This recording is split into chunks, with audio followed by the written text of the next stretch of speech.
Good! Numbing. Hello, YouTube, and, well, everyone are imposed who's finally taken a break from Tekken 8 or Like a Dragon Infinite Wealth to just, take 5 minutes off to just watch something else or do something else. I welcome you. We are back with the third and should be final session of Final Fantasy. We've only got one more crystal to restore and only so many locations to go visit before we are all done. Starting, however, we're back over here on the map near, I forget what the town's called, Melmond, because there is someone that with our Rosetta Stone will translate well, they will translate a language for us that we can then use to go somewhere else. Is it this guy way up here? Let's find out. No. There's someone in here. Hang on. Give me a minute. Is it you? It is you. Just a moment. Let me see that tablet. This is the Rosetta Stone. This makes it possible to decipher, Lufenian. Yes, of course. That's what it was. It all makes sense. Here, allow me to express my gratitude by teaching you Lufenian. And just like that, we learn a language. I wish it could be that easy normally. There, now you can speak Lufenian too.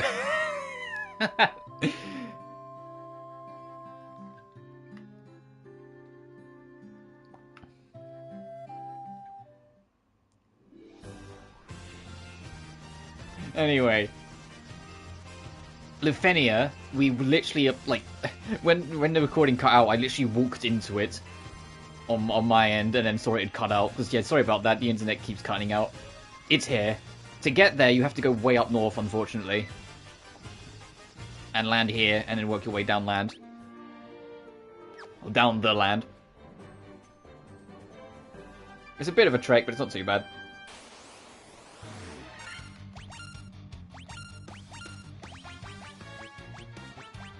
Oh, I also, the level 4 store is in Elfheim. There's 2 black mage stores and 2 white mage stores in Elfheim. One in, like, front and center, one way in the back. So I went and, like, tracked them down to get the level 4 spells for both characters. We didn't miss too much in level 4. Like, none of them are particularly too special. But still, I did go and clean that up. I also cleaned up the bestiary. I looked through what enemies we'd missed, and now all the enemies we're missing are ones that are in dungeons we haven't been to yet. I was like, the level 4s, I got Poisonera, I got Fear to try and drive away enemies, and Terror. So it tries to, if it inflicts, it makes the enemies much more likely to run away, and then Null Frost. So we've got all of, like, the elemental nulls.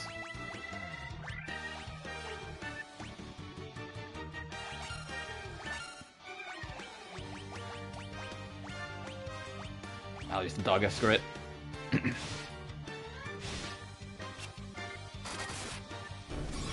And if you missed yesterday's stream, when you're wondering why the cars look different, we got the Rat's Tail and got a job upgrade for every character.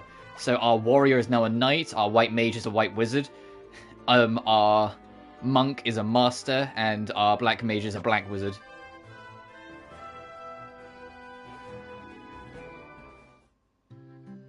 Anyway, over in Lufenia, we are Lufenians, the descendants of the race that once lived among the clouds of the sky people.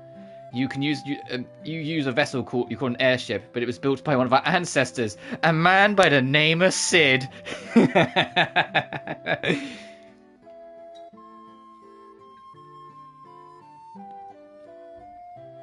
Anyway, the first thing of note before you start doing plot stuff is come over here and break a right, and here's the secret shop. Where you can buy Flare, which I absolutely am doing. And Full Life, which I'm not sure. I mean, I should really just get rid of the spell. Nope, not Null. Yeah, I'll screw it, I'll get it.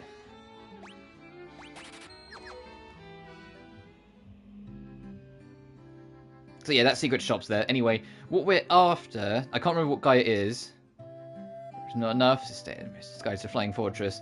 Is it you? Before you leave, Legendary Warriors, take this chime with you. Yes, it's him. This guy. He gives us the chime so we can access the Mirage Tower. And that's literally it. You can talk around and learn a little bit more about the Flying Fortress if you want to, and there is some interesting things you can learn. And see the ability of the 4 Fiends. To ascertain its location, we sent out 5 warriors, but much time has passed since we heard from them. I hope no harm has befallen them.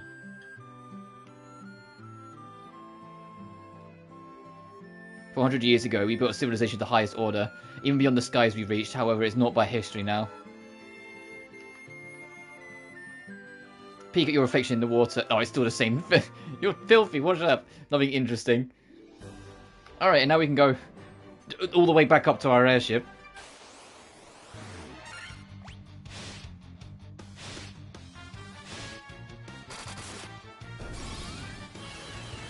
I'm going to be a little bit more frivolous with magic, just because we have ethers.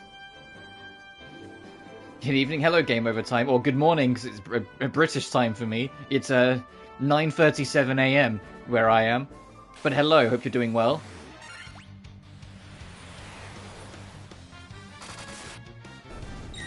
We're just about to head in towards the Mirage Tower, working towards the final of the 4 crystals. I doubt this stream will be particularly long, because it's literally Mirage Tower, Flying Fortress. We'll spend a little time in Flying Fortress, because I do want to fight the kinda, sorta, optional boss, but not really. That is the machine thing you fight in the last area. And then obviously try and do the Chaos Shrine. All good.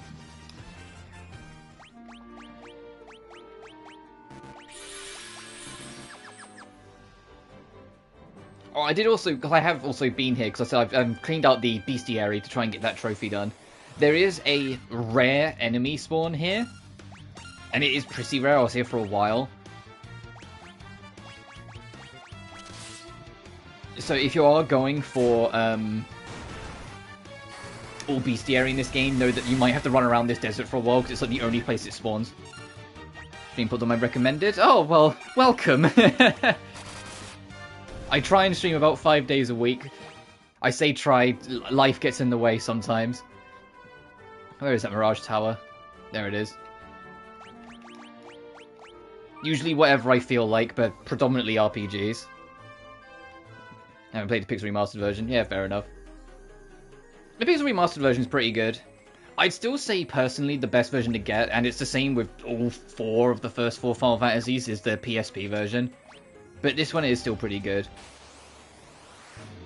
And the reason why I say that is because the extra content that was added starting with the PS1 version doesn't exist in the Pixel Remasters, because the Pixel Remasters are a direct remake of only the original versions. So any content from any later versions across all Pixel Remasters aren't there. So like the extra dungeons in 4 PSP aren't in this game.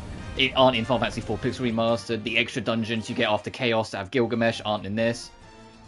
That's what your PSP. Yeah, I'm with you. I think the PS I still think these are good options and are fun to go through.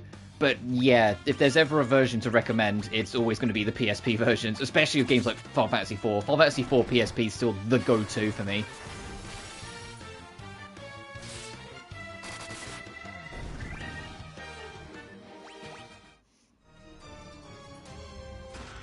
The only game that I've been aware of where they've actively added new things to it, and it wasn't even like big things, it was just little things, was the Final Fantasy VI Pixel Remaster. And what I mean is like they added a couple extra lines of dialogue at like key moments in the story to kind of like help get across what they wanted to get across with it.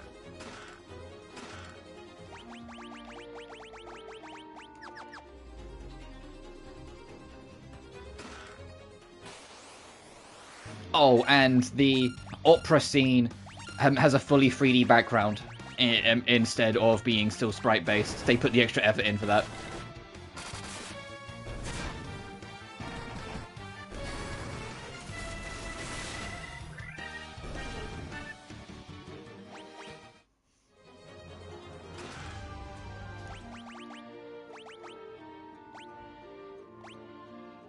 He wasn't used to it. Yeah, I don't think anyone's going to want to equip that. You can the beauty of the Pixel Remasters though is that you have a map button, so you can bring up all the floors. Which, considering there is, because I am trying to platinum all the Pixel Remasters as I go, just for like the sake of, you know, something extra to do. In each Final Fantasy, there's a trophy for finding every single treasure chest. And so I have been using the map as well, just to kind of make sure I keep on top of it. Let's see, remasters. For me personally, I think 1 through 3 are phenomenal. The soundtrack remasters. I think 1, 2, and 3 have great pixel remastered soundtracks. 4 is entirely bias problem. I grew up with the original 4. Final Fantasy 4 was my very first RPG as a kid, so I'm hella biased to its original soundtrack. 5's good, but my biggest problem with 5's pixel remastered soundtrack is that they quieten down a lot of the drums, and I think 5's soundtrack's at its best when the drums are super bombastic and loud, personally. Let me just double check there isn't any chests. Right, we're good to move up. And 6 in general, well, the original soundtrack's fantastic and the remaster's fantastic, so like they're both really good. But that's just my opinion. Like, when I eventually cover 5 on the channel, I will be playing Final Fantasy 5 with the original soundtrack, not the Pixel Remaster, because on the console release of the Pixel Remaster, you can change them. It's literally here. You can also change the font style to be more pixelated instead of the really cleanness, which is... I don't really like the really clean one. You can also put, like, a filter on it if you want to, but who does that?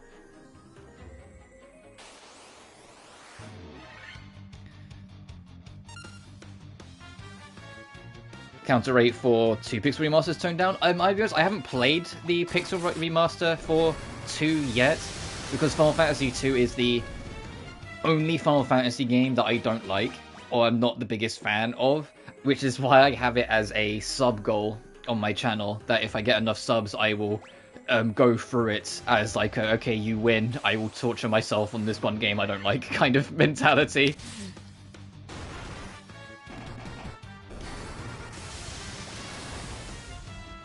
Because to give you a brief idea of my background with Final Fantasy, with the sole exception of Lightning Returns, I have played and beaten every single Final Fantasy game across, throughout my life. Several of them many a time. The only reason not Lightning Return is that when it first came out, I really wasn't on board with... Oh, there is a door down there. With time limits. And the whole game being on a time limit just made me not want to play it, so it was the only one I skipped. What's the sub goal? It is, if I quickly bring it up...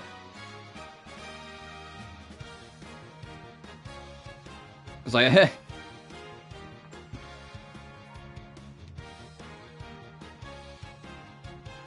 Yeah, for 800 subscribers total on YouTube, I do Final Fantasy 2. My sub goals quickly, at 500 it's Okami and Sonic Frontiers Extreme. 600 is Trails of Cold Steel, 700 is Hollow Knight, 800 is Final Fantasy 2, 900 is Castlevania Bloodlines, and 1000 is Shin Megami Tensei 3 Nocturne. Yes, I hate Majora's Mask. I did avoid it for a very long time for the same reason. But I did eventually cave in and play it when it got re-released on the 3DS, and although I struggled with it at first, and I think the Great Sea Bay Temple is awful, I did come out of it with a more positive than negative experience. It was just when... Keep in mind, I'm 24, about to be 25 now. When Lightning Returns came out, I was like 14 or 15, so I was more of like a... You know, an edgy teenager, and I was like, time limits, never. I was like, mellowed out a lot more in life. Since my teenage years. Fool's Hammer, is that a new equipment for you, finally?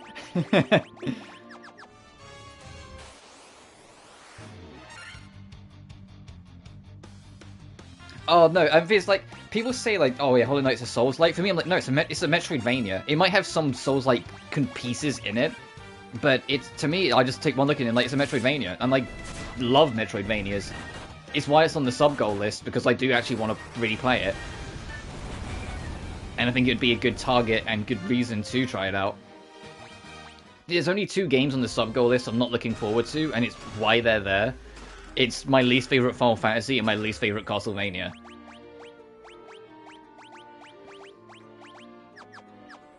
Because I think Castlevania Bloodlines for the Genesis is really not fun. Or Mega Drive is a really punishing one. I'm good with that.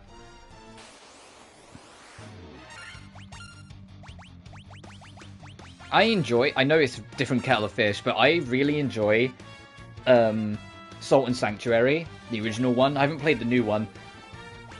I think it's Salt and Sacrifice, the new one's called. I really like Castlevania Circle of the Moon, which is annoyingly hard, especially in its late game, because you don't have as much accessibility in terms of what you can do. Last year I went through both Axiom Verges and had a great time with it. I want to do Blasphemous as well at some point this year, because they both look super fun. The only hesitancy is there's nudity in both Blasphemous games, and YouTube be YouTube. I'm like, we'll have to figure that one out when I get to them. But for Aria of Sorrow, yeah, Aria of Sorrow is my second favourite Castlevania. And it's a very close second. I didn't grow up with Symphony of the Night the same way a lot of people did, but I still came to the conclusion that that's my favourite one. Like, I didn't have like the bias, it's just my favourite one.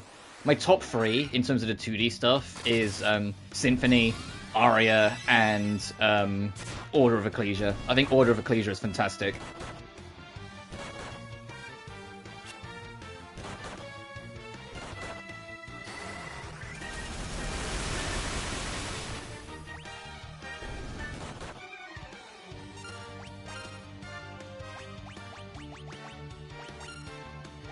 And hey, here's hoping they will figure out that they can remaster the DS games and just make the touch controls work differently, and we can get them all on modern platforms so more people can experience Dawn, Portrait, and Order. Oh, I did pick up everything. I was gonna say, oh, we're done? I wasn't really paying attention.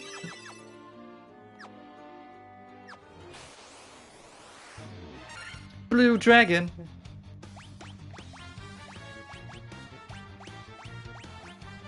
If it's a blue dragon, it might use like an ice spell, so I will Faraga and have Uta use Null for us.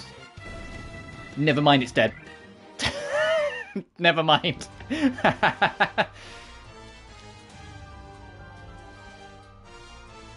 Anyway, up to the Flying Fortress.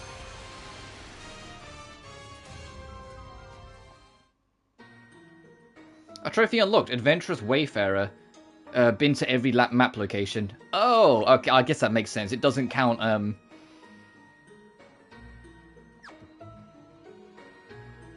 it doesn't count, Chaos Shrine Pass as a separate dungeon. You know, so fixed, Final Dungeon. I mean, all the Pixel remasters auto-save on a quick save slot per room travel. So I think that in of itself would also fix a huge chunk of the Crystal Tower in 3, because the whole thing with Crystal Tower is that it's like an hour straight just for the final boss to be super over leveled, so you could end up just wasting your time. Whilst now with it auto saving every room on a separate slot, if you're confident you can beat the final boss and just got unlucky, you don't have to do the whole dungeon again. You can just reload the room.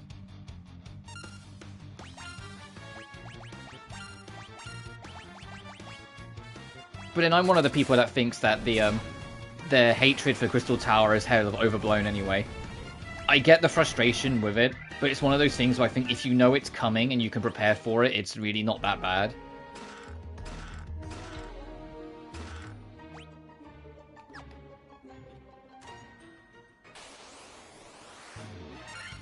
But then I'm a huge defender of Final Fantasy III. I think Final Fantasy III is really good.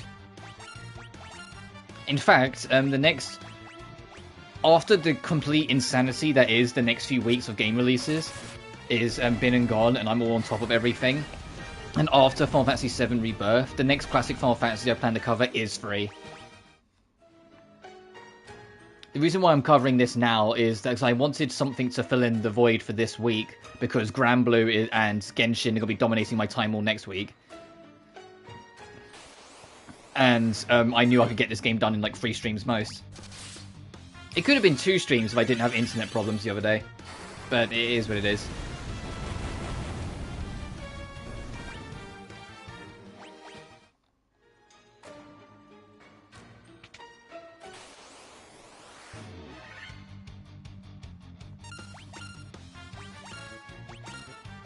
Do I still have some from Viragas? I have 2 Viragas, okay.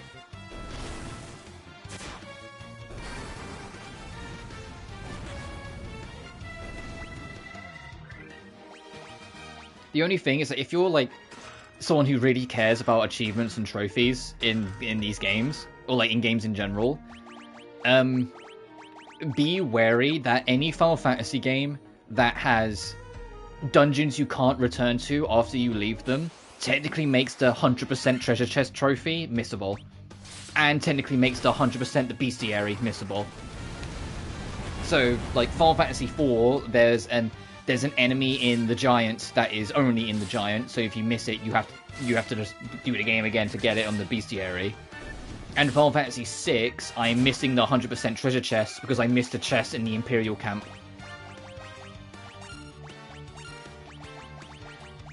So I have to do the games again because I need 100% it on the file sort of thing.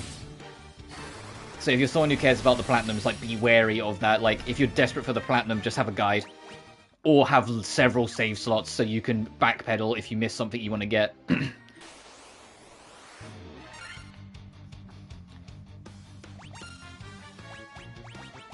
So whilst in this one it's fine because they never lock off any dungeons because it's Final Fantasy 1. So you can always access everything. And because there's no fake walls or hidden items, it's a lot easier to find treasure chests because fake walls weren't a thing till 3. And, like, pick up items that weren't treasure chests, I don't think were a thing till, I want to say 4, but I might be wrong on that. As in, it might be earlier. The novel save slot. Yeah. I mean, the only reason I have 1 right now is just because I know what I'm doing. You know?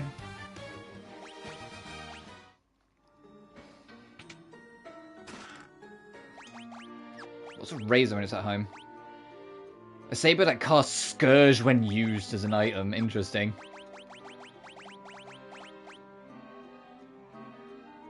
Interested in the new P3 remake? Yes, but not on stream. That's an off-stream game. Because it's, firstly, way too big, and secondly, it would attract... As much as I love the series, and always have, any time I've done any content with it on YouTube, it's attracted a few undesirables. And so I just, nah, I'm good.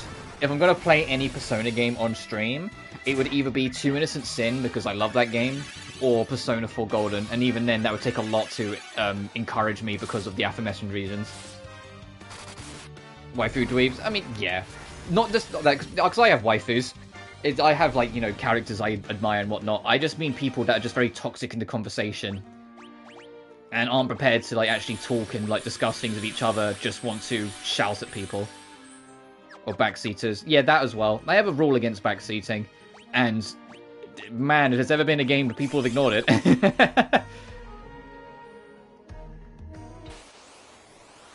I have my rules in the description of every video, and, on the about page of my channel, and people still just don't look and then come into my channel and start spewing. But I know today's going to be quiet in the chat room anyway, not that many people, just because Tekken 8 and Like a Dragon Infinite Wealth is out. So I'm expecting it to just be kind of a lower key stream, because most people are just playing the new games, and I don't blame them. Infinite Wealth is also an off-stream game. I'm not getting it just yet, just because I have no time. But that's an off-stream game as well, just because if I was going to play, like, Infinite Wealth on stream, I would want all the other Yakuza / Like a Dragon games to be, streamed as well, so, like, it's all in one collective playlist. So I'd want to go through, like, 0 all the way through to Like a Dragon, Gaiden, go through the Judgment games, etc, etc. Which would be fun to do, but it'd be a hell of a commitment, which is why I'm not doing it yet.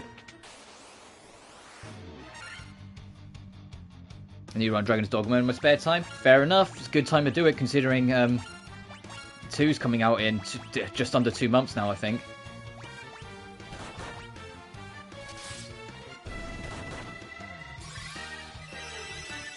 And I'm super excited for Dragon's Dogma 2. The problem is I think I'll still be knee-deep in Final Fantasy VII Rebirth when it's out.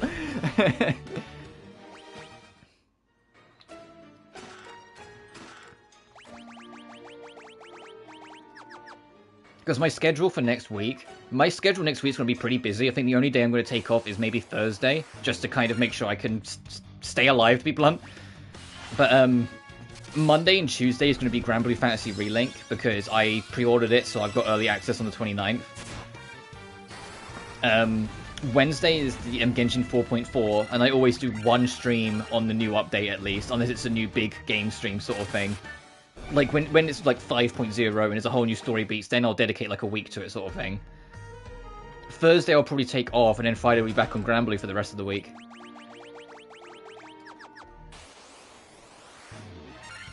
And then next week is Honkai Star Rail 2.0, which absolutely will take me longer than just one stream. Then I think it's not next week, like not that week, the week after, is... Oh, what's that in the bottom left? I'll check out that is. Oh, that's the Adamantite, actually. Yeah, we do need that. Is the Tomb Raider 1, 2, 3 remaster. And Tomb Raider is another franchise that's, like, very significant to my childhood, and I love it to death. And so I absolutely am going to cover them. I don't know if I'll do all 3 games back to back to back, but I will cover all 3 of them eventually. And then at the end of February, Linkin Final Fantasy. So it's like, it's stacked. It's stacked.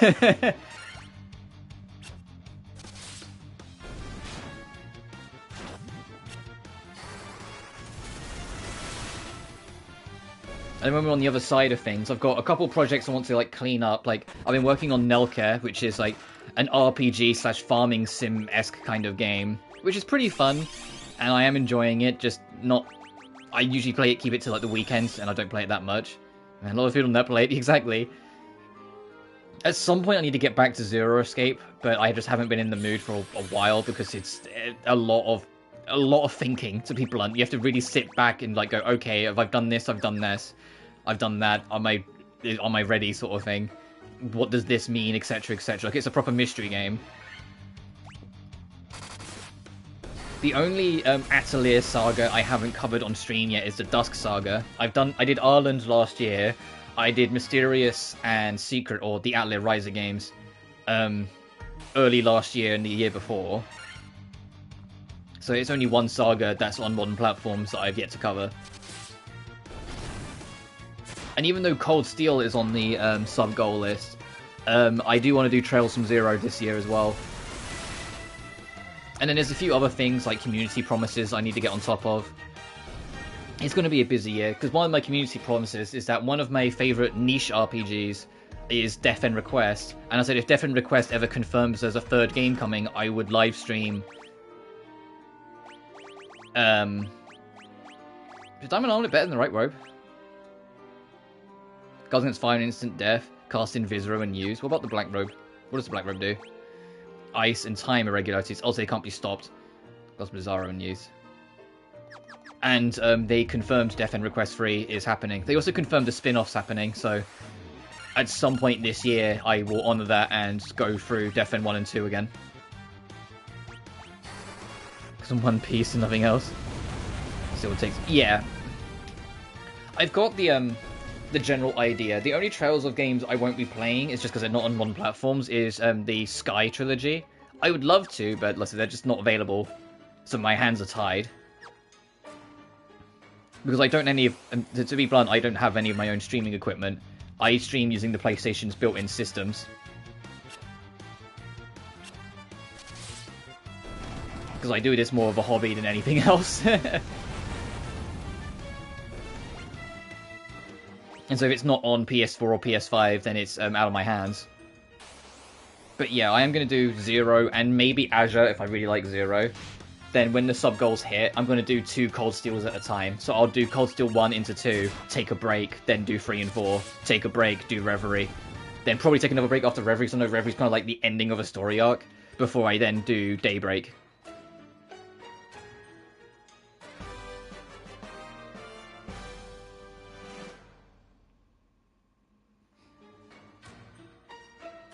But I say this, but at least to me as an outsider, it feels like it's only a matter of time before they remaster the Sky Trilogy.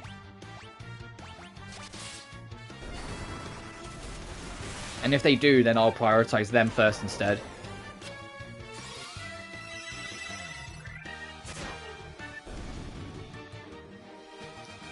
Because I don't mind playing older RPGs anyway. I mean, we're literally playing Final Fantasy 1. Of course I don't mind playing older RPGs. That was everyone attack, screw it, save some magic.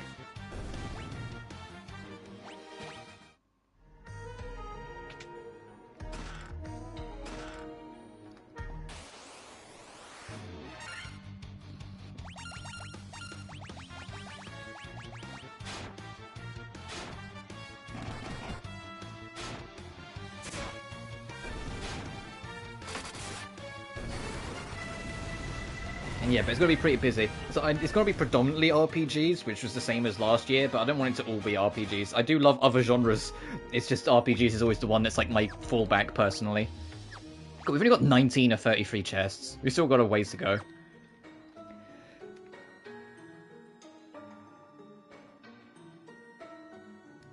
So we'll also be doing Yuden at some point. I haven't looked into it yet, but probably.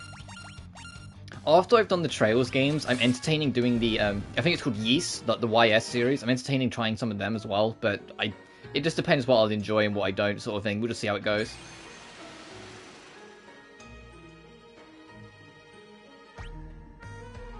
Way up to there. Alright, every compass point and the way up is west. So we'll just go north and just go clockwise around then. The only thing of major interest in this dungeon, other than, like, the loot and, you know... Just says it's Suikoden. Oh, is it? Oh, I didn't know that. Then, yeah. At some point I will.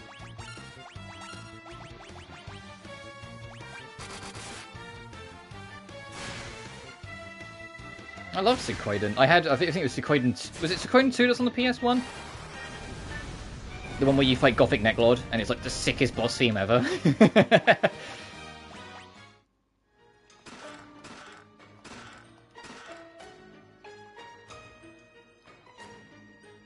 No, 100 heroes. Oh, fair enough. Yeah, I might try that at some point.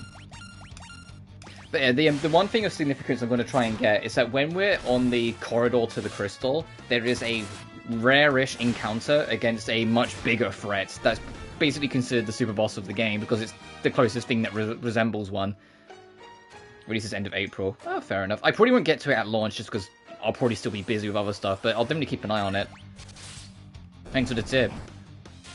But I definitely want to try and fight that thing, just to kind of be like, hey, here's the kind of sort of super boss.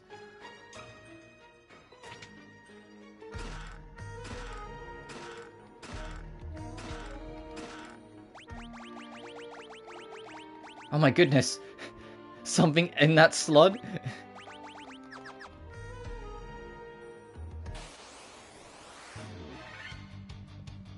Uh-oh. Don't do too much damage. Oh, okay. Oh, okay, that really isn't too much damage.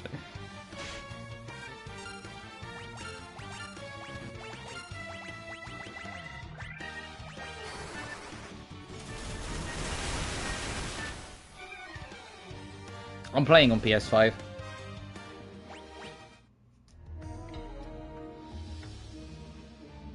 I upgraded to PS5 early so then I could record and stream at a more stable performance.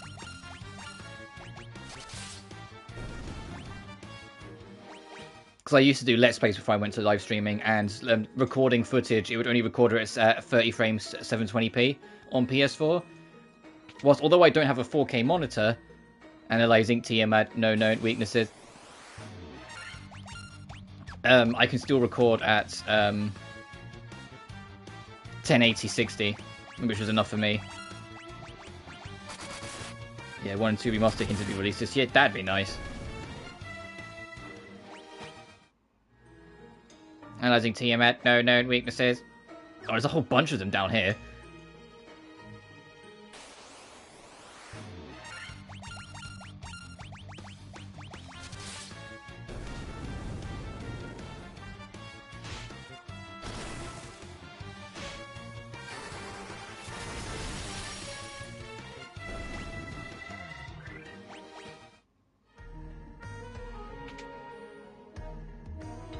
They all say the same thing. Then one of them's like, I'm the better one, I know its weakness. You hit it really hard.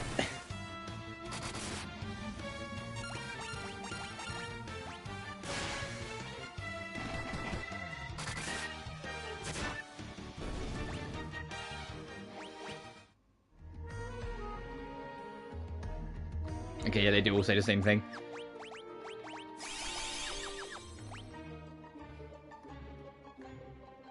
And it's just there.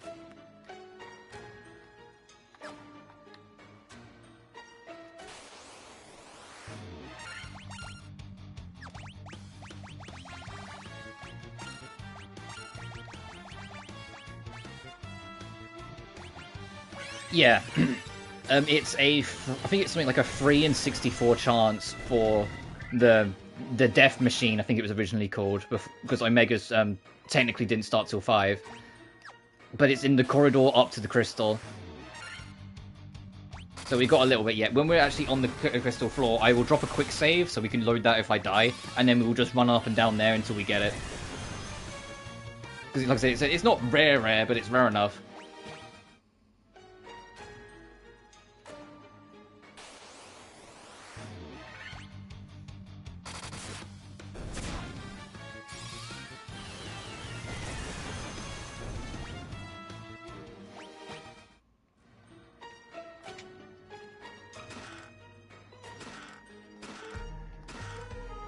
Sasuke's blade? Oh, I think that's for the, yeah, War Mech.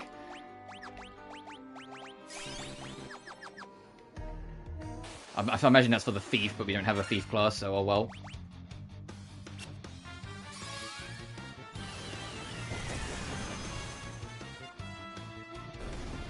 I played it super safe with what characters I picked for whatever one, to be fair. The only character I kind of, not regret, but probably should have mixed up is I probably should have had... Oh, goodness. Is there anything else on this floor, or is it just one giant time sink? Alright. But yeah, in hindsight, I probably should have had a Thief instead of a Monk, just to kind of mix it up a bit. Even though the Thief, similar to the Monk, kind of has a weak start, at least when you reach the end game, I find the Thief a bit more versatile just because of the hit count.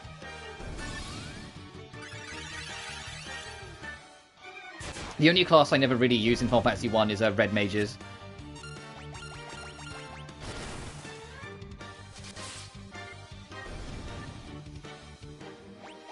Because I'd rather just have a dedicated mage on both ends.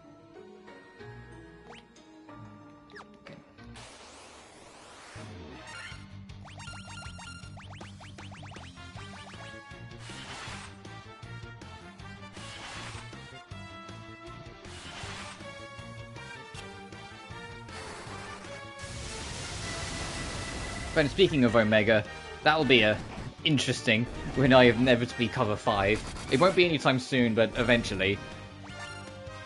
Having to deal with that and Shinryu. Because I've never been consistent with either of them. And so we could be there for a while when we get to them.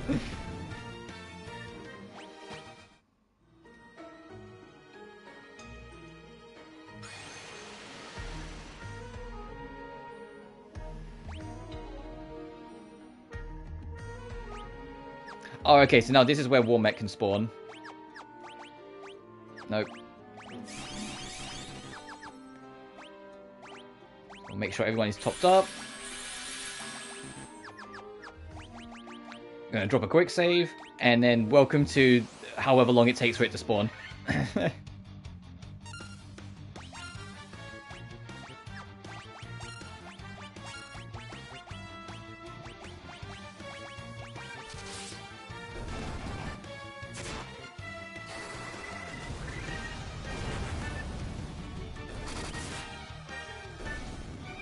Game District. Yeah, that's the plan. War Mech? Oh, Dark Fighter. Sure, we'll fight you guys.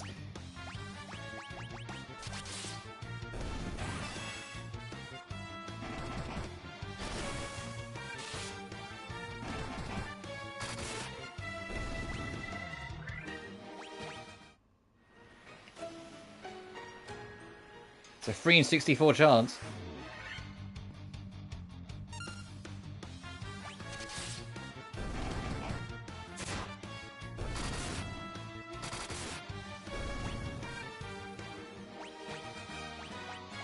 I will watch my level though. If we're here for a while and start going up on levels, I'll start running away from fights instead.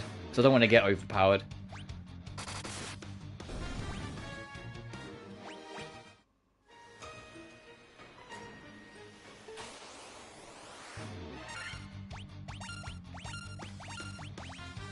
Sorry, I'll just start doing it now because I don't want to get overpowered.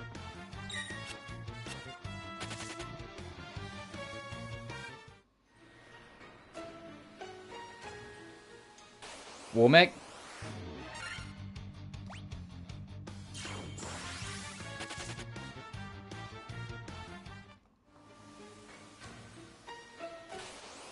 Warmech. Fine, I'll fight these guys. It's something to mix it up.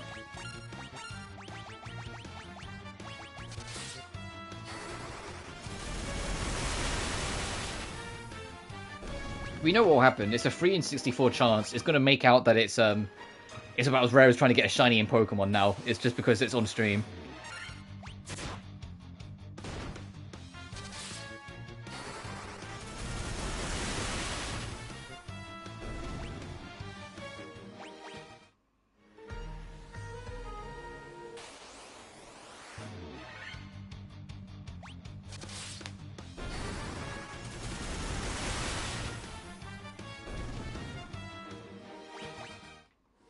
But it makes sense to make this a shorter stream anyway, because I am... In IRL, I have a job that I work the evenings. And I am working today. So, doing this stream in the morning, wrapping up early-ish, so I've still got time to kind of, like, you know, do housework, chill, and then go to work this evening. It's why I try to make the weekend streams kind of laid back as well, because I'm usually tired from a week of work, and so I don't want the streams to be too focused, if that makes sense.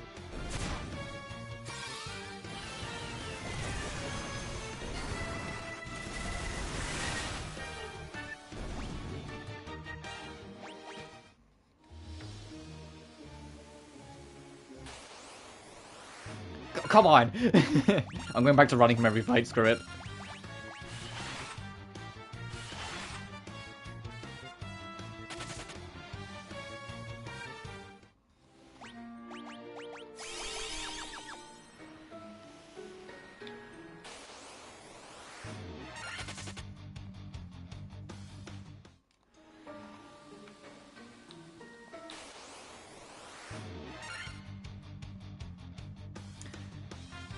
Fine, it's a unique encounter, and I don't know if I've encountered them yet. Because once again, there is a trophy for encountering every enemy at least once.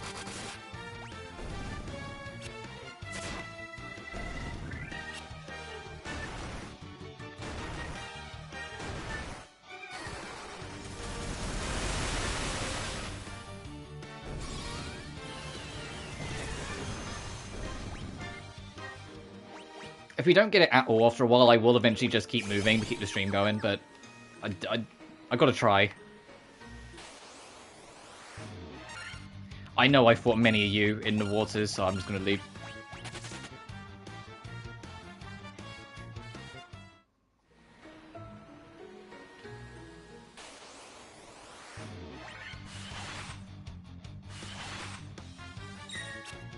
It will just be my luck that because I'm streaming, it won't appear. He's just going to be shy.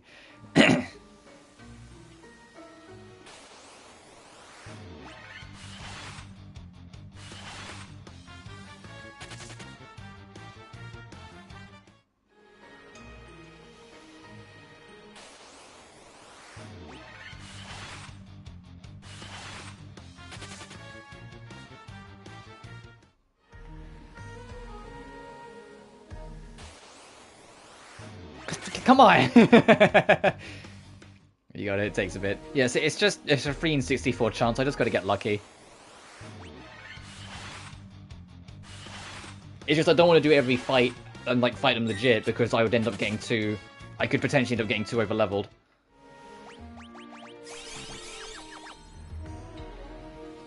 And I think that spoils some of the fun when you're over-leveled.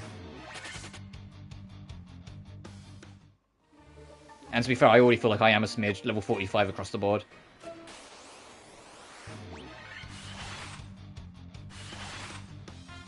Best edition, honestly, yeah.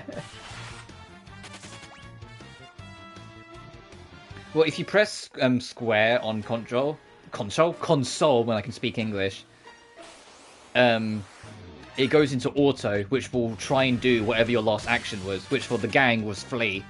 And it also then, on top of it, speeds up, so it does both. Like, it serves both purposes. It's auto battle and speed up.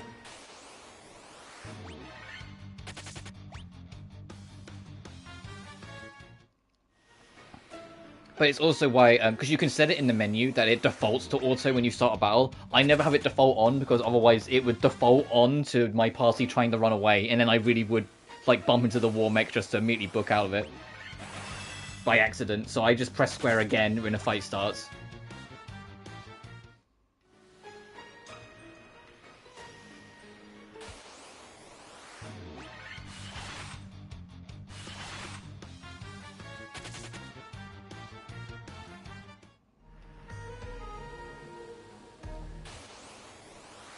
Oh, come on, Warmech.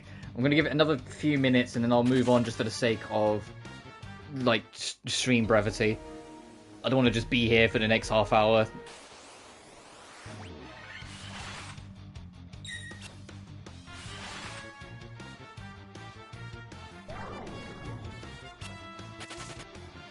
Oh no, they've abandoned me.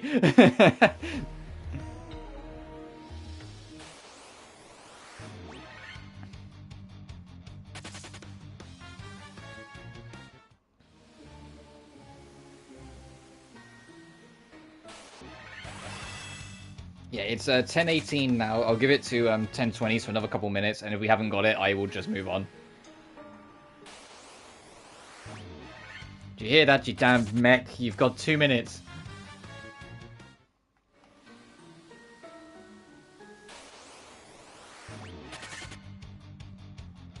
So trying to get... I think it's the same encounter rate as a Ralts in Pokemon Emerald.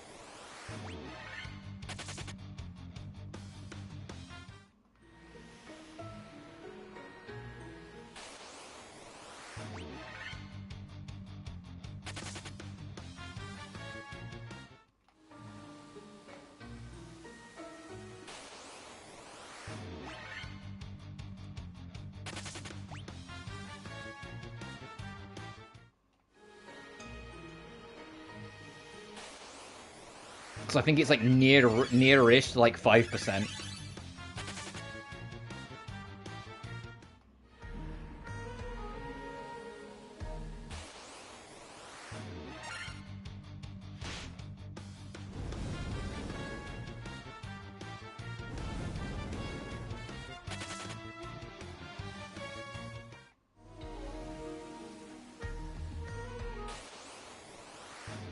Oh, come on.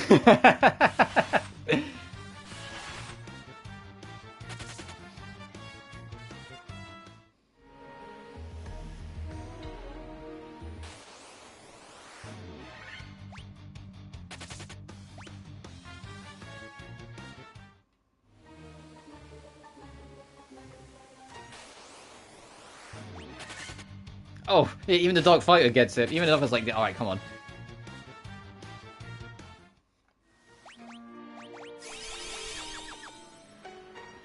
They've had enough time. We'll fight Tiamat, and we might do like one or two more like run-ups and downs after the fight. The Lich, Marilith the Kraken, you have defeated 3 fiends and reached my lofty perch.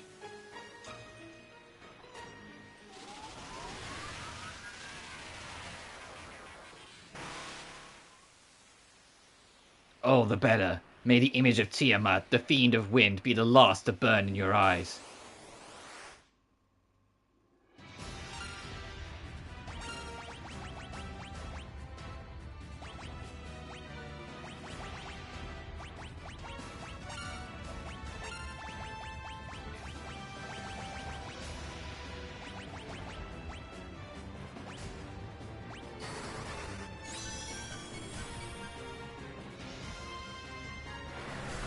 Oh, I should have gone for Null Ice. Fuck, I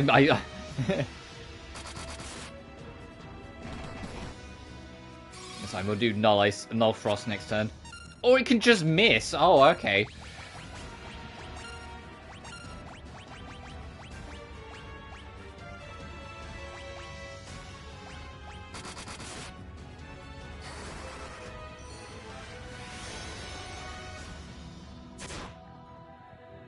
Oh, the monk is not helping.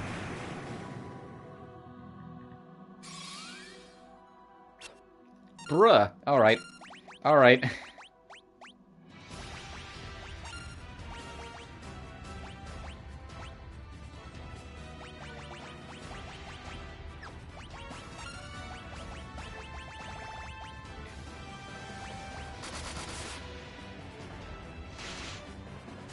Ow.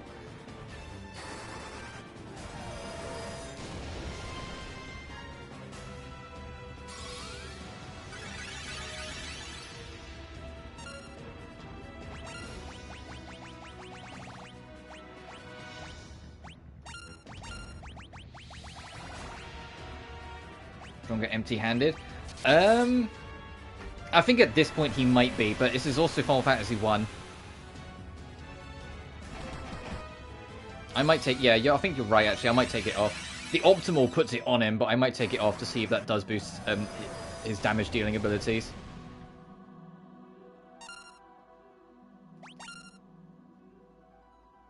I'll just repeat turn. I know, like, in later Final Fantasies, that's absolutely how it works, but this is Final Fantasy 1, so I was just kind of obeying. If the optimal equipment said, hey, equip him with a weapon, I was doing it. Doesn't matter either way, we win.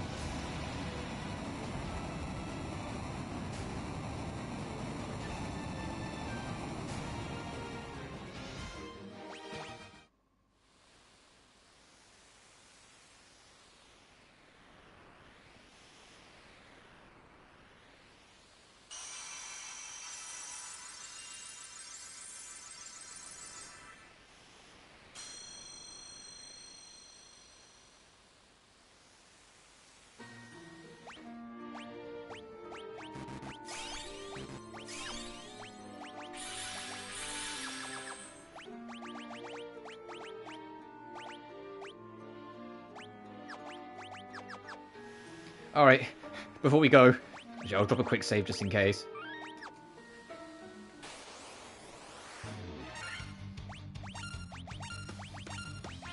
Last chance, game. Last chance, you damn war mech.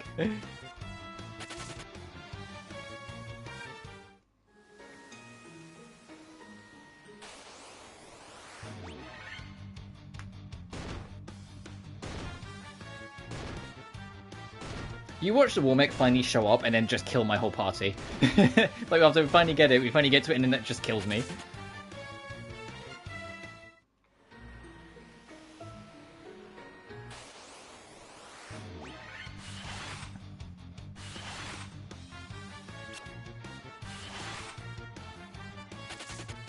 And because I've quick saved, I can actually... You know what, let me show it very quickly. If you go to the title screen... There's Bestiary.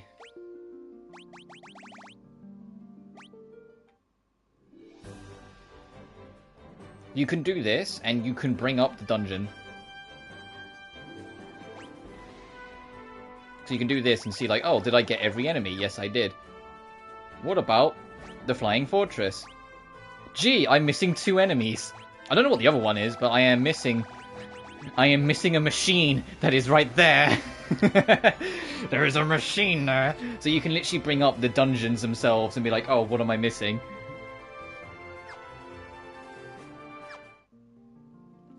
And then all the rest are final dungeon.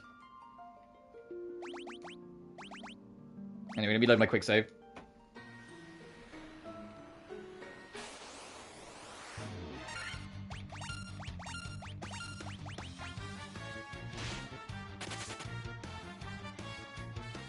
Good content. Well, me just back and forth losing my mind.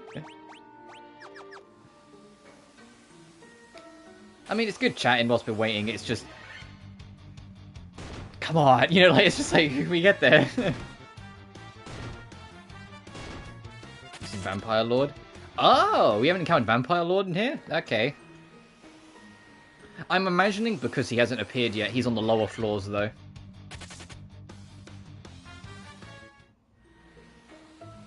Oh, to be wiped out. Oh, yeah, that would be funny. If I got wiped out, I'd probably just carry on. Like, it would be funny, but now I'd be like, alright, I'm not going to try and find him again.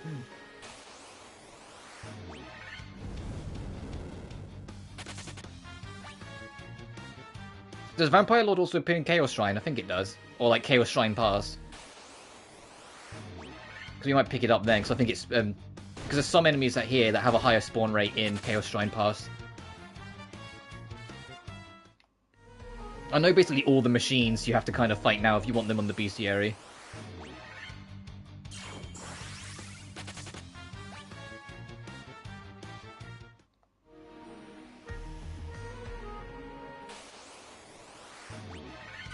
I am, whilst we're doing this, going to quickly just double check that I am in the right spot for this and I'm not, like, wasting time in the wrong place.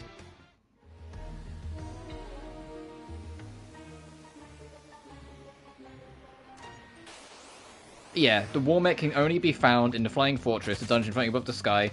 You can only encounter the war mech on the narrow bridge just before the boss fight against Tiamat.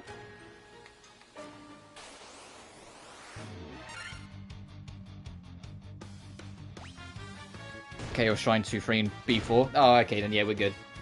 We'll try and pick that one up then. I'm not fussed if we don't get 100% now, it's just the less work future me has to worry about, the better.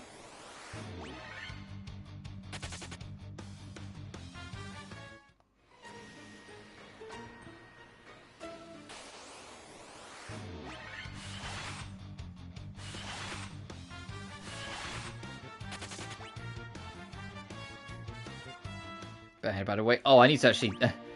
next fight, I'll attack something and we'll find out.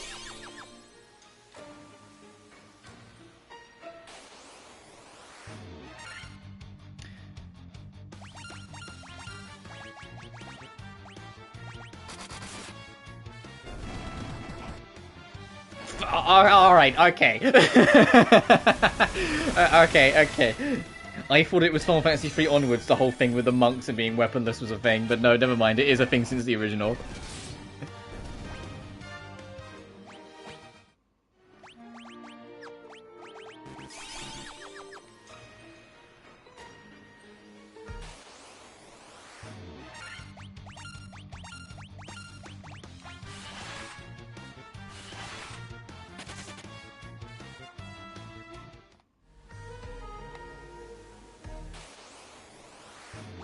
Come on!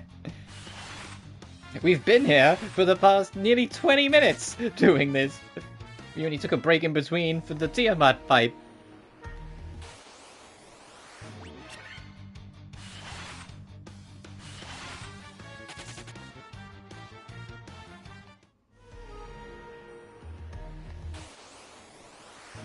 It's more like if I leave, when I'm going for a bestiary, it means I have to do this thing. I have to do the whole, like, Mirage Tower and whatnot again, just to try and get it again, and then run back and forth.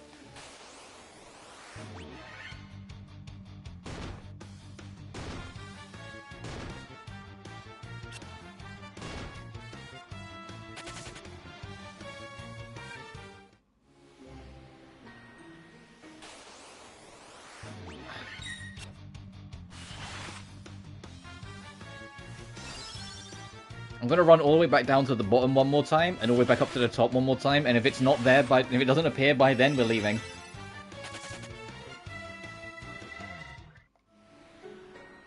Oh, whoops, I didn't mean to step on the actual portal. I didn't mean that far down, but oh well.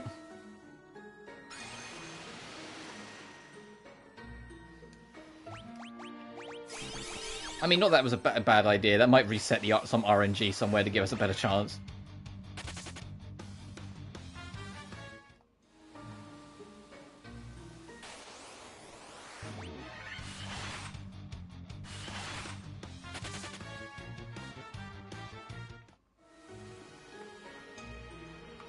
I can't help myself. I can't help myself. I go back. It's like, no, I need it. And one more. One more, I promise. And then we will leave. One more cycle.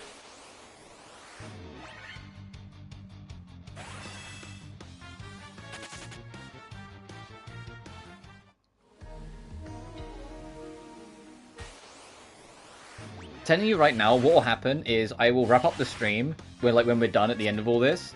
I will come back for the grind. I'd like to try and get it. It'll be like the very first enemy.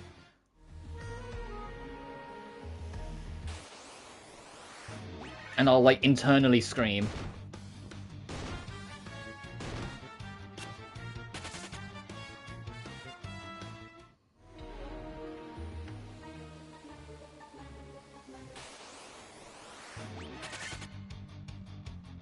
It's okay, you tried. Yeah, we've been here for like, what, 15 minutes, 20 minutes?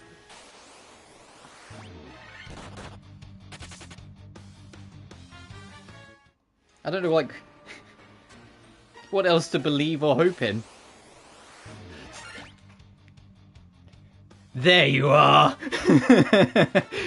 There you are, you!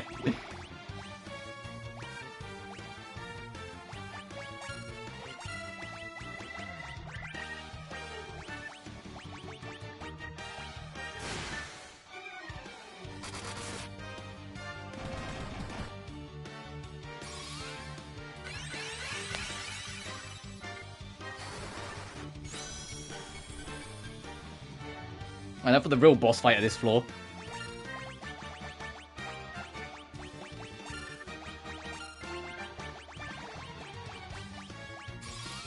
Yeah, first try! Yeah, I'll just edit out all, like, the past 20 minutes. Oh man, you were so generous of, like, his spawn rate. He just came straight here.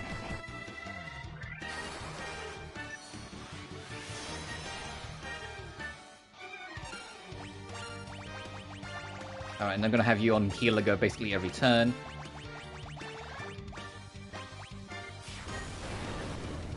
Ow.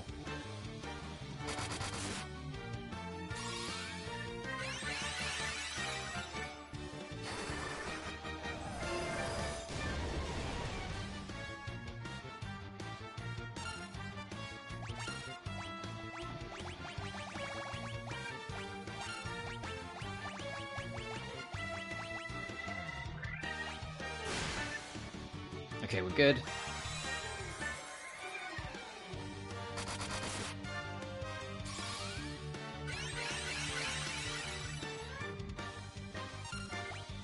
I forgot how much health this thing actually has, I just know it's a lot.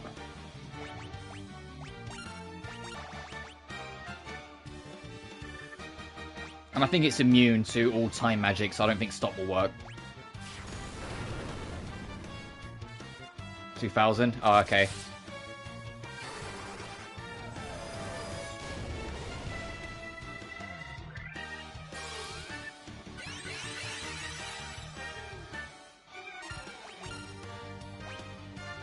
No, I'm not gonna stop spamming healer go every turn just to be safe.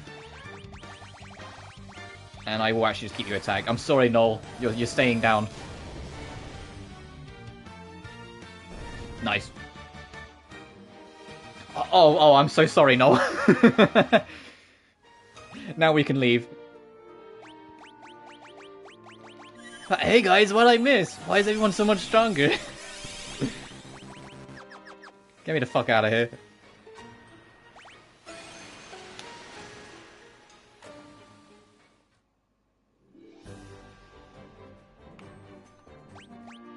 Oh, to be fair, I could have just used the cottage when we left, but oh well.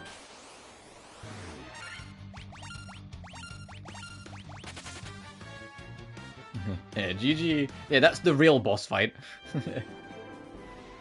What's this Tiamat? No, I'm here for Warmex.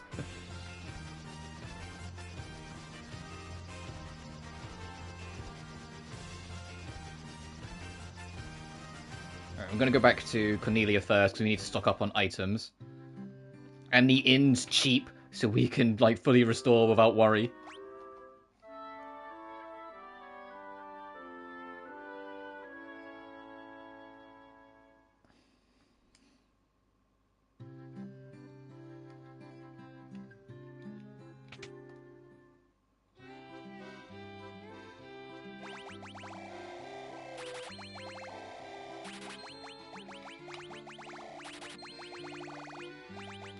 We don't really need any more cottages, we're only going to be spending one, but just in case.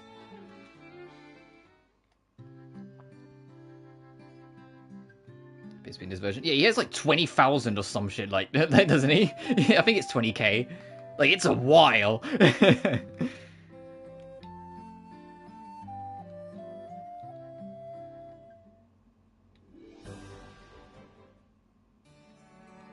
I don't think we have to poke our head into the castle and be like, hey, we restored the 4 crystals before we can go to Chaos, but I'm going to anyway. Oh, okay, no, they don't care. Go for Warriors of Light, save the world. We technically just did. Go for Warriors of Light, save the...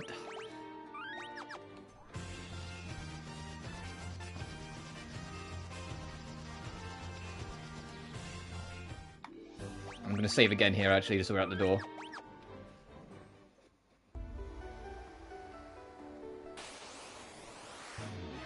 Zombies. You don't want this fight.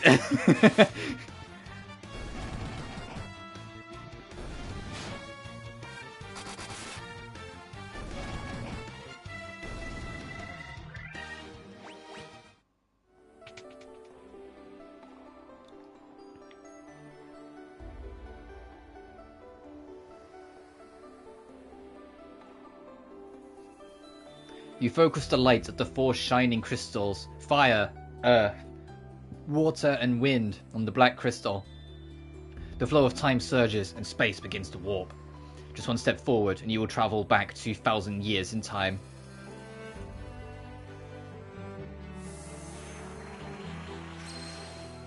Yeah, B, no worries.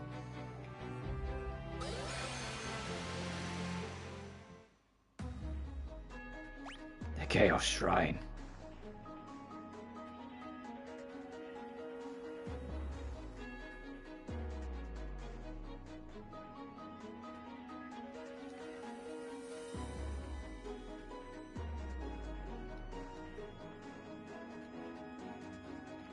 Oh yeah, the upper half we come to later, so it's just up or down.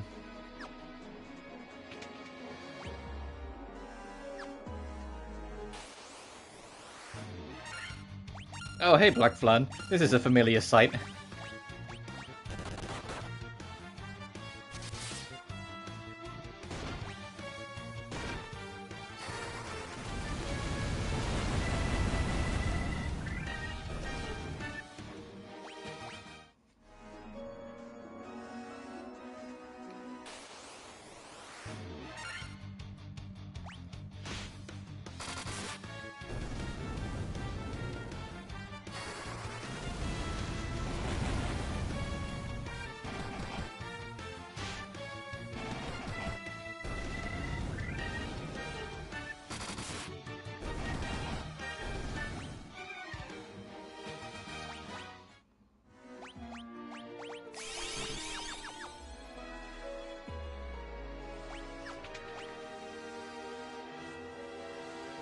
How many chests are actually here? Oh, 7.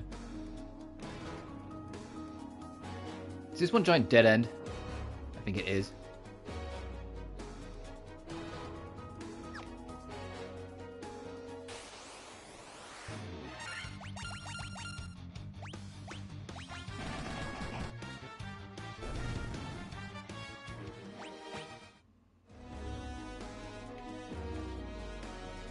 Yeah, this is just one giant dead end. Alright, let's go.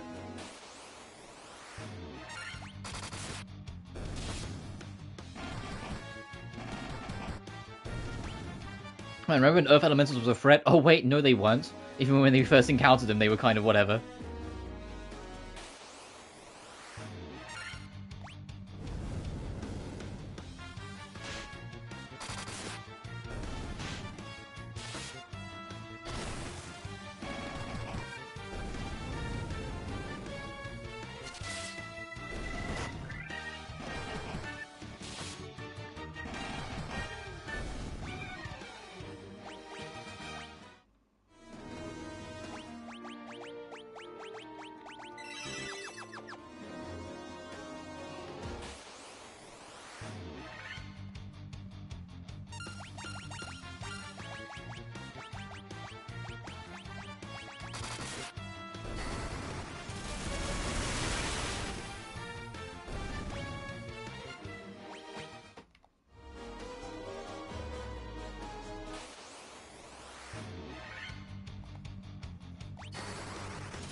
Nice. So I probably should use Furaga then, but oh well. So there's absolutely no way to get onto the upper perimeter right now, so we'll just carry on.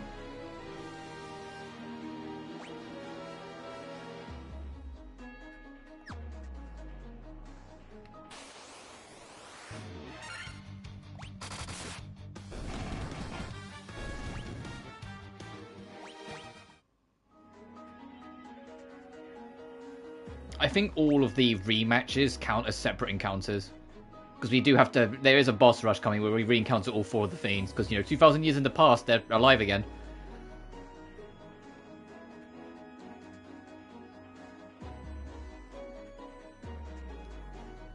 I'm just trying to see if there's any chests, because there is still 7. I know where we're going. It's the room in the middle. And just, it'd be nice to get the 100% chest trophy whilst we go.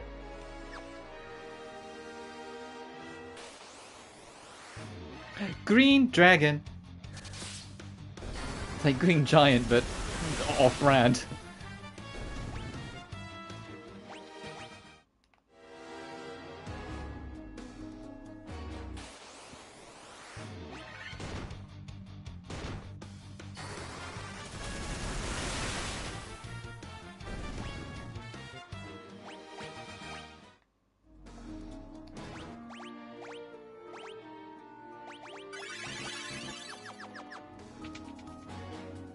Oh right, time for the first Fiend. I think it's a Fiend. Oh no, it's just a Death Eye. Oh, okay.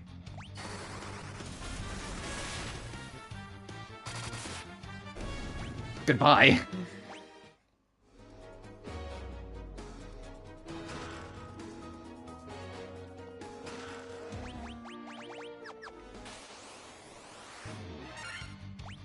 I'm saving the Dry Ether for when we fight Chaos.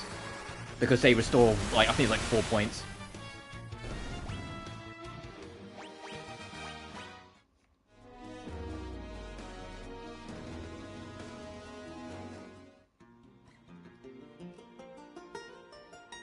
Oh, that's a guitar riff on the prelude theme.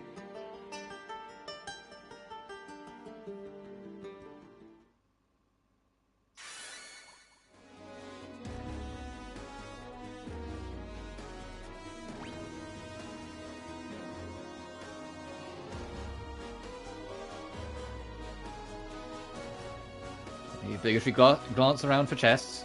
Hang on. Ooh, there's a stairs down there as well. There's a stairs, there's the stairs. Actually, it's the only stairs available to us, isn't it? And if we go outside, there's no chests here either. I mean, we'd be able to see anyway because it's shadowed. Yeah, let's head up.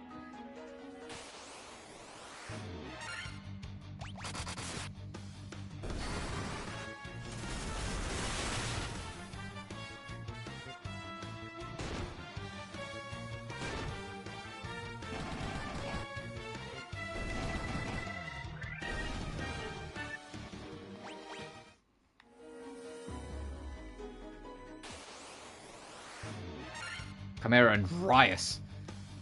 I think Rias is a new encounter. It's dead, but it is a new encounter.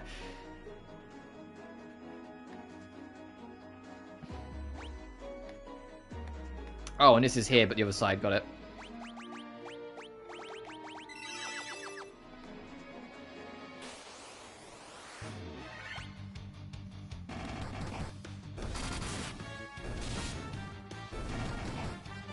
Oh, he's out of Blizzaga charges. Okay.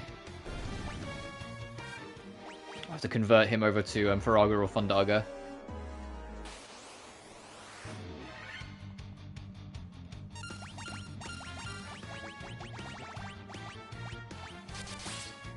I'll do the MP restore when we run out of all 3. I mean, we've got plenty of ethers, so it's not the end of the world, but just to try and be a little bit more conservative on our resources.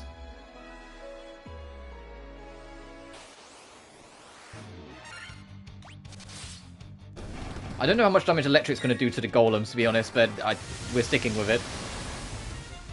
Yeah, I had a feeling.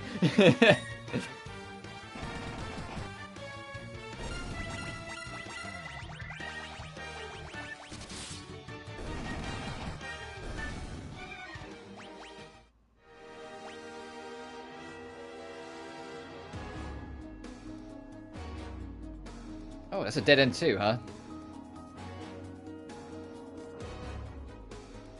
Back. Hey, welcome back.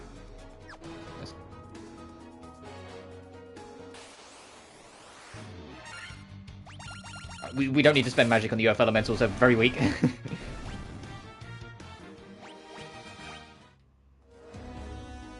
think the first of the 4 Fiends is along here.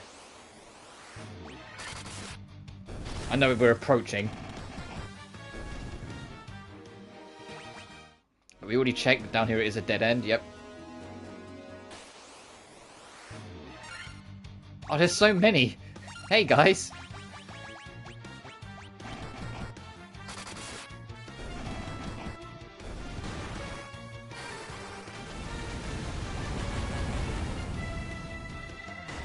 Oh, Faraga doesn't do much either. Okay, maybe Blizzaga. I nearly said Hastaga because they're using haste, but maybe it's Blizzaga is what they're weak to. But I haven't got any Blizzagas yet. Spell charges left, so I'll sort that out later.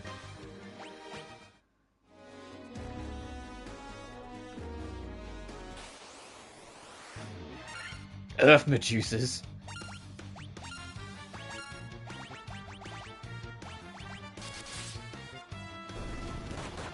Don't tomato stone.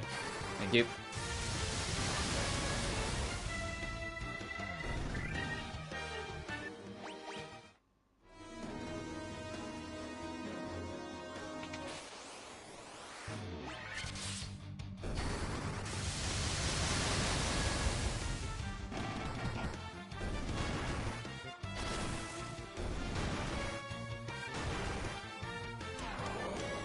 No! Oh, okay, well, I'm useless now, yep.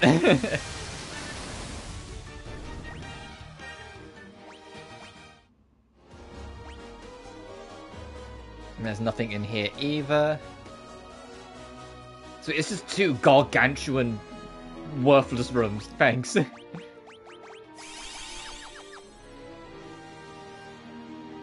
Oh, gee, that's... Okay, I found the first Fiend.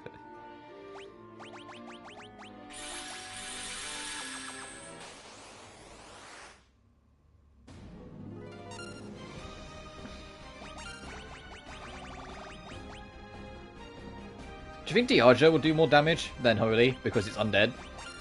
I'm gonna try it.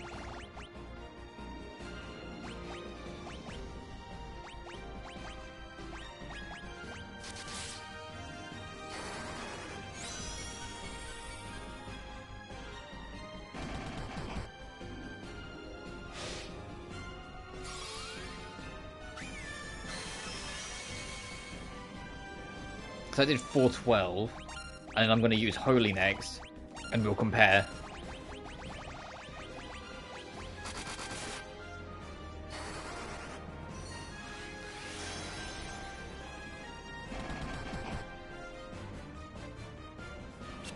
Oh, thank goodness. I was like, please don't land it. Alright, what does more damage? Deja, okay. The motorbike passes by.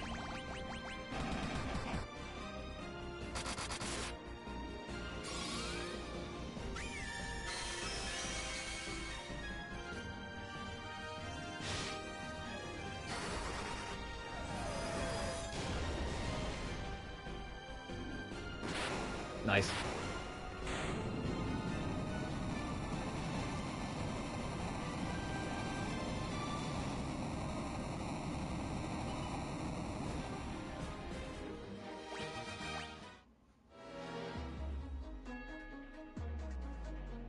And there's the second one.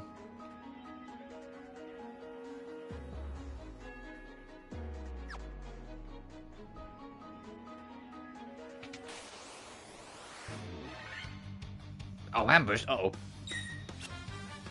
Okay, wasted his turn, thank goodness.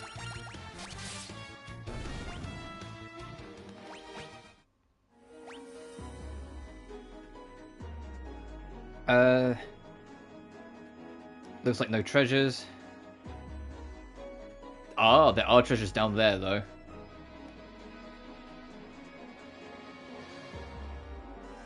And way down there, okay. And we're over there. Okay, fine. We're spending a lot of time in the lower half of this level then. Once we've gone round.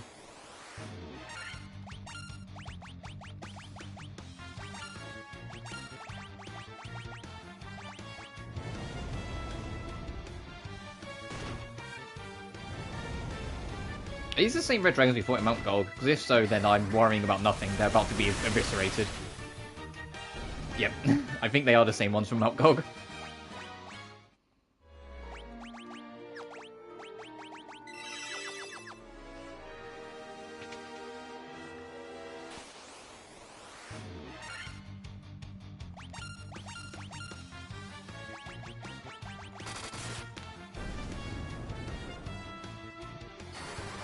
These guys I know from Mount Gold because we insulted them when we were there for being so much weaker than the dragons.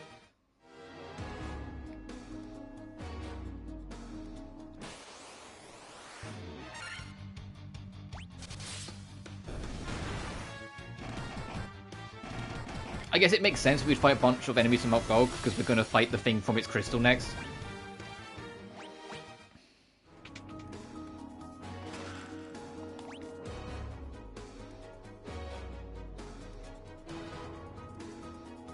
Yeah, we'll just do it one side at a time.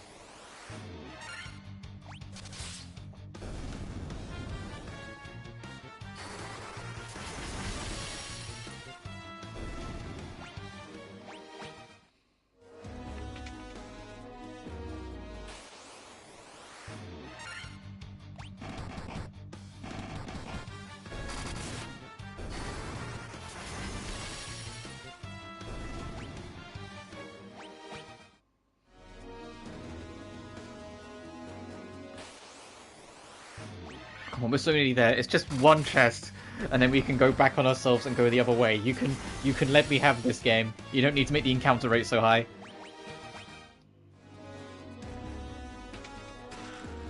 Sasuke's blade. I think that's for the thief. Oh, whoops. Nope.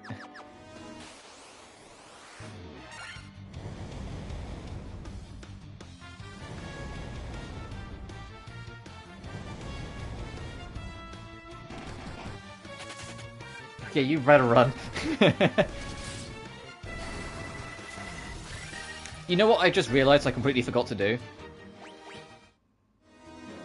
So much so that once we get these treasure chests, I'm actually going to warp out of here to go get it. We've got the adamantite. We forgot to pick up Excalibur. I completely forgot to pick up Excalibur. After we pick up these two treasure chests, I am going to exit warp out of here and go get it. It's worth the detour, I think, to go get it. It just crossed my mind. I was like, there should be a super-powered sword I should be equipped with right now. And because you can disable encounters for the sake of speeding it up, once we get the item and warp out of here, I'll turn off encounters until we're back in this room. So then it just saves time.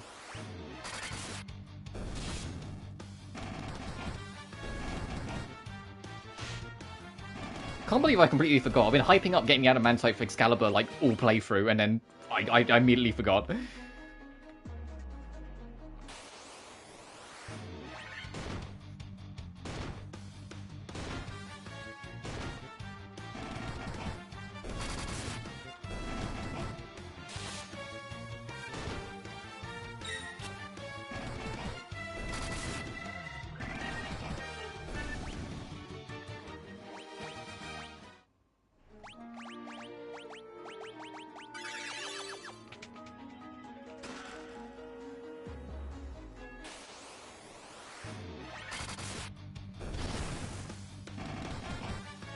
We need to go pester the dwarves.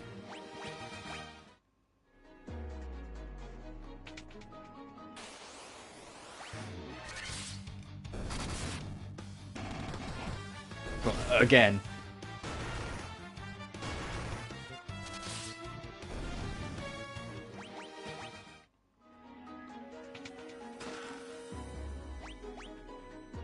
I'm missing one chest. Oh, I'm guessing it's just on another floor on its own then.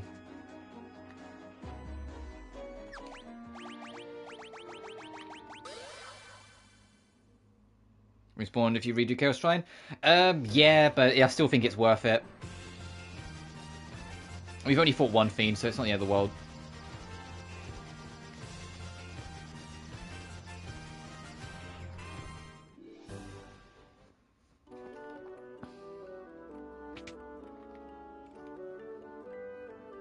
Hey, make me a sword.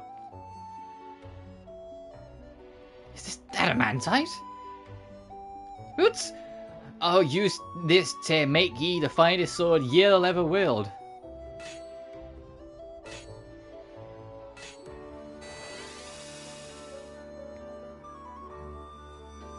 Done. In all my years, I've never crafted a finer sword. Go and take her, she's yours.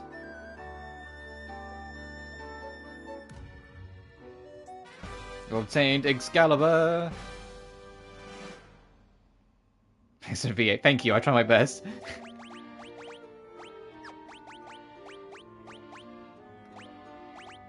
Oh, but no.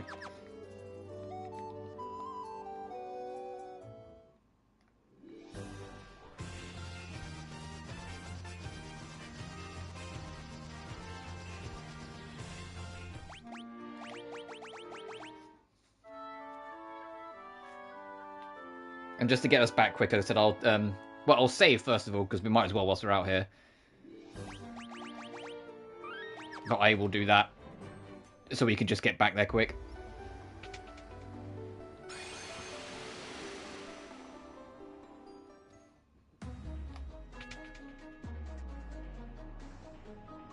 And when we're back where we were, I'll turn it back on, so then it's fair.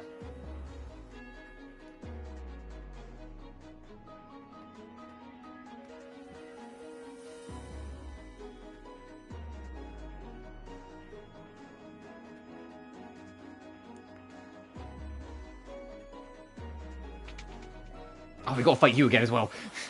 Hey, Death-Eye. Goodbye, Death-Eye.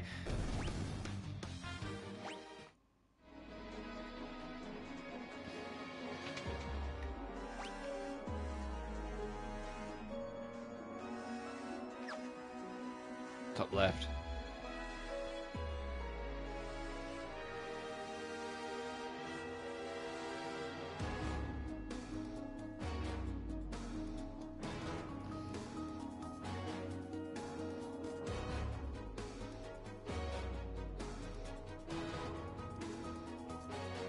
Oh, whoops. It means we get to enjoy more of this beautiful remix anyway.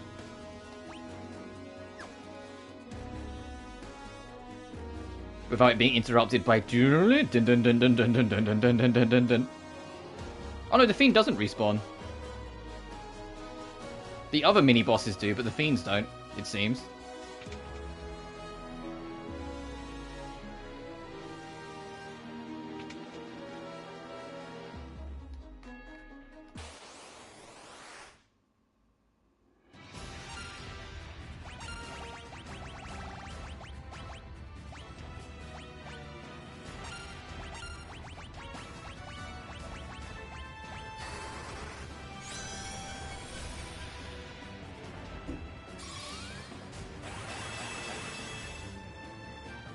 Right grip, not a floor tile. Yeah, true.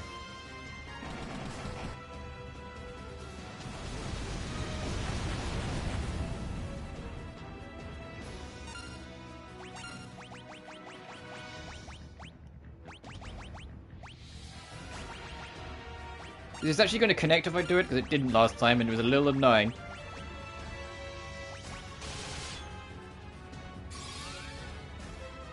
Another good change in the Pixel Remaster. Just make it easier for return trips.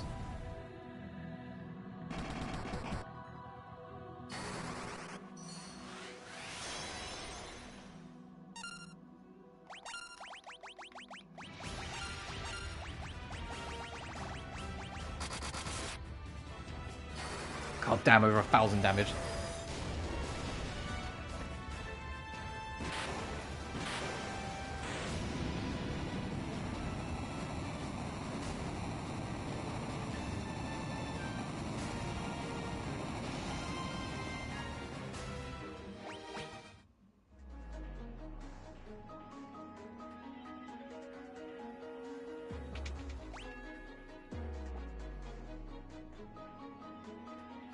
I'm playing this game with I Spy, can I see a chest? Because there's still, according to the map, one more treasure chest.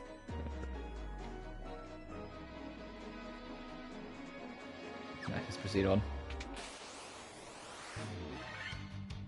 Oh boy, I wonder if we're in the Sunken Shrine section. Interesting bosses. Remember they boring? Yeah, I mean, I liked the Gilgamesh fight because it's a Gilgamesh fight, but I don't really think of much else in any of those PSP dungeons. I mean, I still would have rather the content be in the Pixel Remaster than not, but I'm not losing too much sleep over them not being in this version.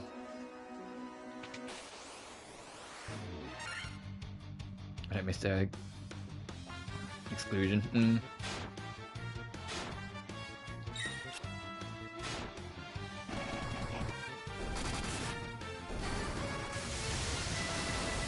The only, like, bonus dungeon stuff I kind of,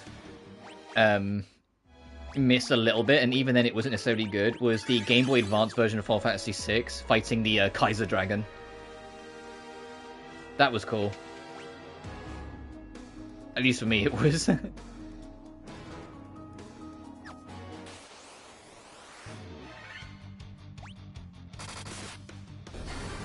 don't miss, like, the boss gauntlet super grind you got after you fought it, where it took you, like, 2 hours straight in one fight.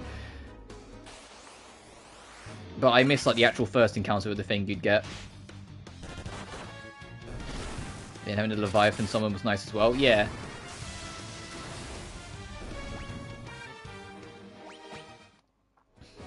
To be fair, going through and finishing the FF6 playthrough last week really kind of put into perspective, like, how much I kind of missed the game. I didn't really think about it until I was going through it, and I was like, man, yeah, this game's actually really charming. Honestly, there's so many summons in that game. Yeah. Even, like, because I did manage to get them all, because the trophy pot for getting them all. You look back through it, and it's like, why is there this many?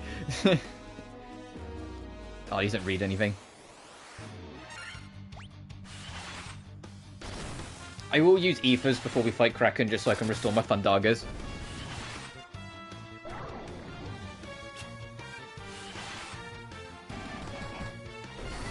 Not that I think it will take too much, because well, you've seen how the Fiends have disintegrated so far.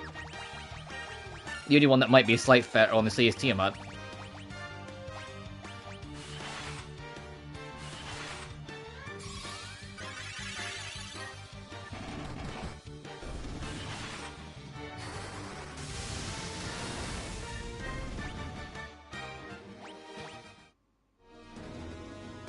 It's 3, 8, 13, and 16. Fair enough.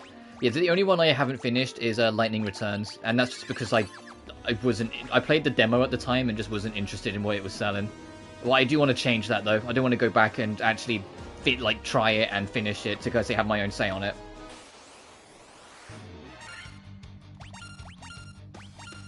But every single other Final Fantasy I've beaten at least once. Most of them more than once. It's just I can't say several times for all of them because Final Fantasy 2 exists, and I've only ever beaten that game once.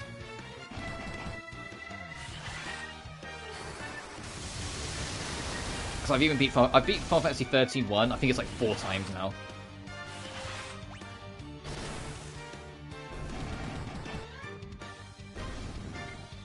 And 13-2, I genuinely think is a phenomenal game. I love 13-2 so much. I know 13-2 is basically just Final Fantasy Quantum Leap, but I don't care. It's super fun.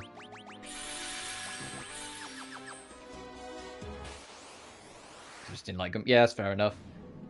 8, I think, is very back-ended. I think the first half of Final Fantasy 8 is very slow and monotonous and kind of tiring, but once you get past it, the second half of the game is brilliant.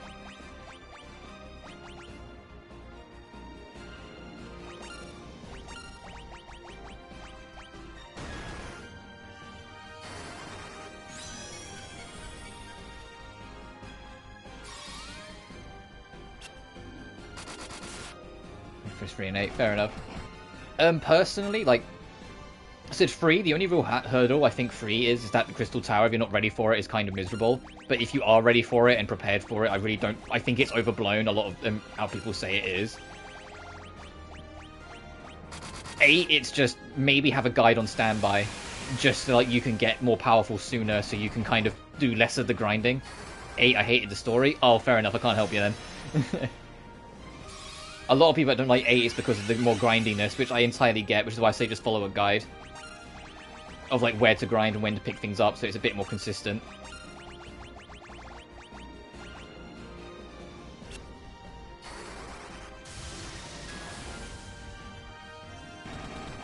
Okay, the story doesn't kill me.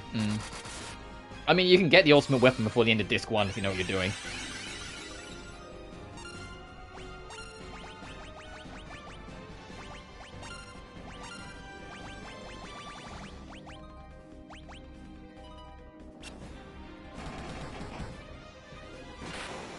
Hey.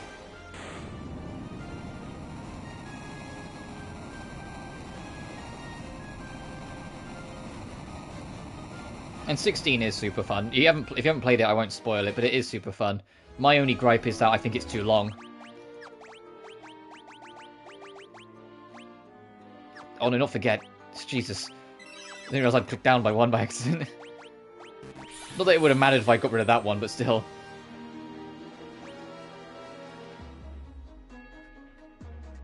Gee, do you think that's where the last chest is? In that bottom right corner? Alright, let's go down there.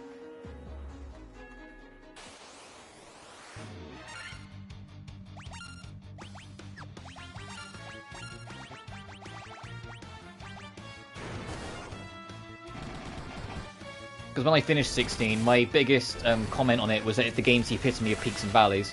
When 16's on its rampage and at its prime, it's some of the craziest and coolest shit in the entire franchise. When the game slows right down, though, it's like, man, I hope you like text bubbles, and I hope you like about 6 hours of them. It's a very fucking chatty game. If you're into the story and the world building, then it's fine. But if you're not or only slightly into it, it can get a little draining after a while. Finished 2 months PSP from then this. Yeah, that's fair enough. You know, to be honest, that was at the time it was probably what made me love 3 so much to begin with. I mean, I just think it's a great game and appreciate it a lot more nowadays anyway. But at the time, it was because I was off the heels of 2 and was really kind of like fed up with how I felt with 2. So 3 to just be kind of like a return to form made me really happy. And the fact that Final Fantasy 3 is basically just Final Fantasy 1 again, but with a lot of quality of life and lesson learning from the first 2 games with it. Hey, trophy unlocked, Legendary Treasure Hunter, 100% the treasure chest. What do you mean it's better than Excalibur? Come on!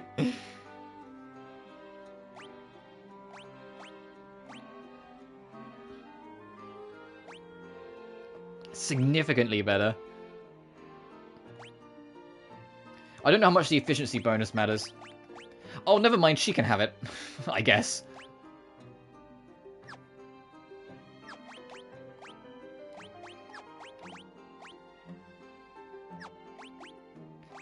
She can have it, and not only have it, have a higher attack than my knight. That's kind of funny.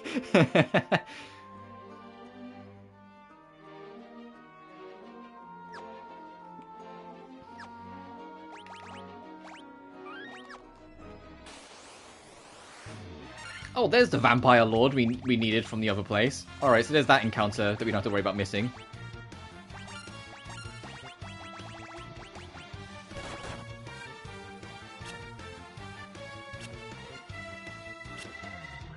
Okay, I'm glad that didn't hit.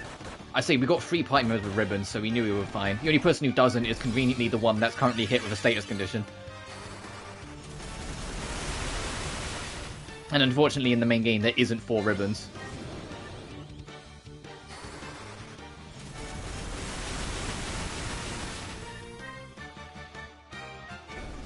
Nice.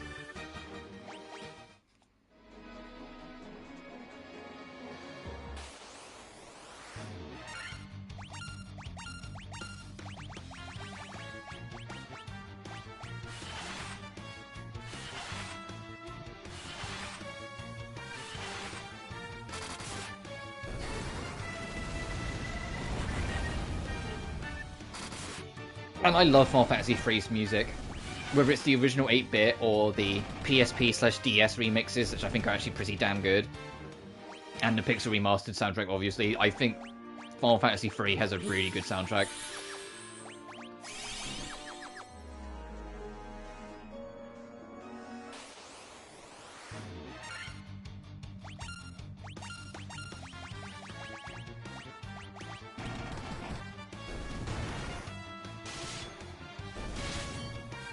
Flinking heck. It's like, I'm a medic, but with Uta.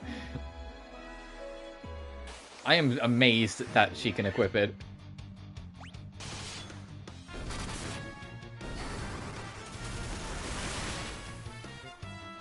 think I played 4.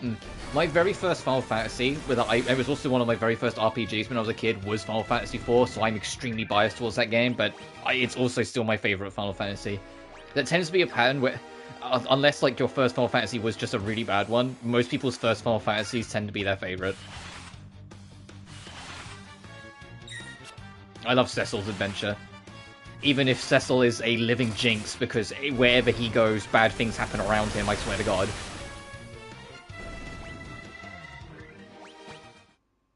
For me, it was 9. Fair enough.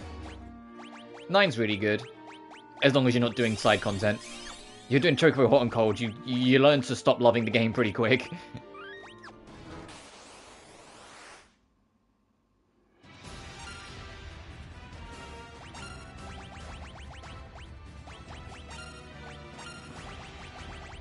Alright, Tiamat's the only one I'm slightly wary of.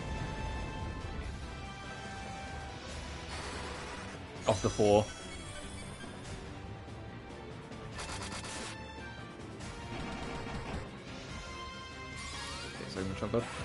It fixed it by making it take less time, but didn't fix it because it still takes a lifetime. It's just it takes a little bit less of a lifetime. It still takes forever and it's still boring as heck. Yeah, because you can triple speed it.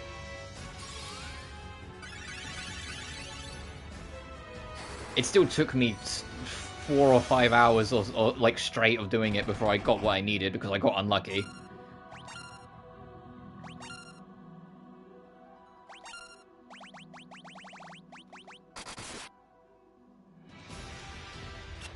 Oh, thank goodness. I was like, that's an insta-kill, please don't hit.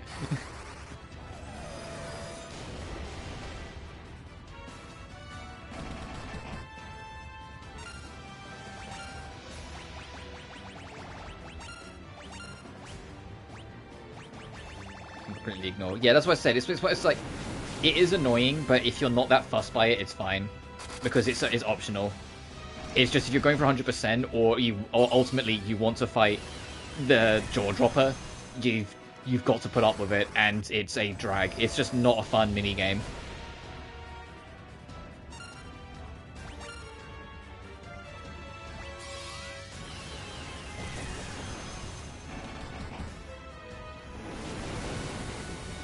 Oh, the Jawbreaker, sorry. Reference to right sweet. What is 9's faults to you? The gameplay moves too slow. Hot and Cold makes 100% miserable, but ignoring 100% stuff, yeah, the gameplay moves too slow. I think the second half of the story gets a little bloated. And to be honest, that's kind of it. I like most of 9.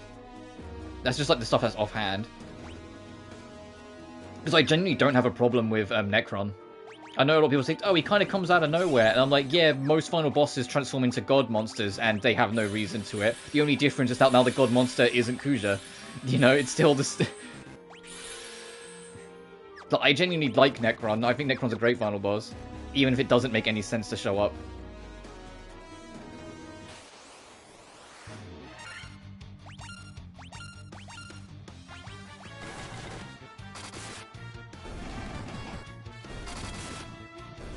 I think it would have been cooler if Kuja did become some kind of god monster and you fought that, but I'm not going to shoot a gift horse in the mouth. Anyway, final boss time. I'm going to drop a quick save because this might take more than one attempt.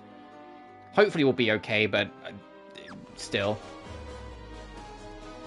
Do you remember me? I was once the most renowned Knights of Cornelia. Time for the OG plot twist. 2,000 years from now, you killed me. I am Garland. Oh, you did defeat me then. But the 4 great forces saved me by sending me back through time. Once here, I sent the 4 fiends into the future, creating a chicken and egg paradox, if those are curious what it is, where they shall once again use the 4 great forces to send me into the past. In 2,000 years, I will remember none of this.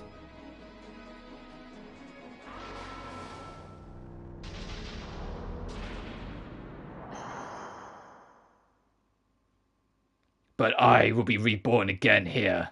So even as you die again and again, I shall return. Born again into this endless cycle that I have created. Final boss time.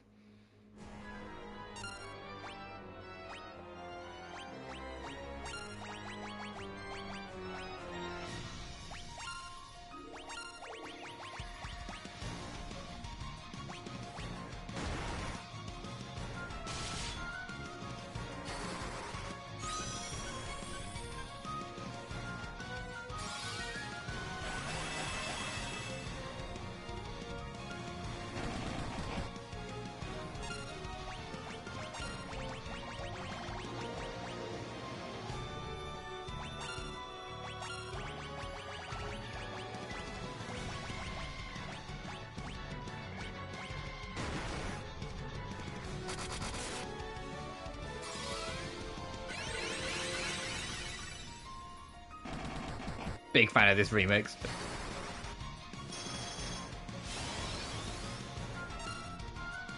And yeah, Chaos has a astronomical amount of health for some baffling reason. He has 20,000 health, which might not sound like much to later Final Fantasies.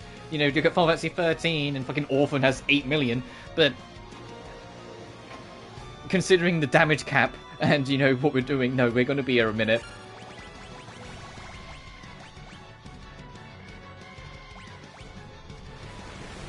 Uh-oh.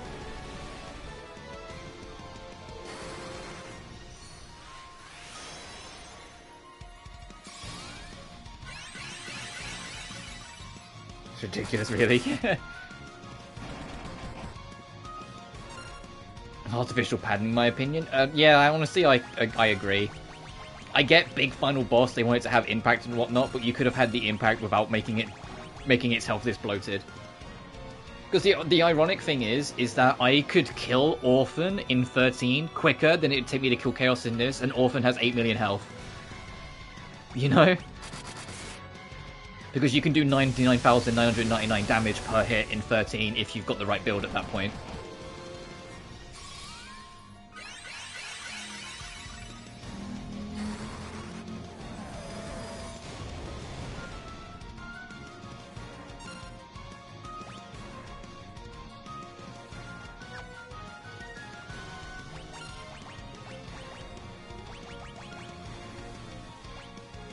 So you still have haste, and you still have temper. Okay, I just wanted to check that the status conditions were still standing, so I need to keep on top of it to make sure damage is good.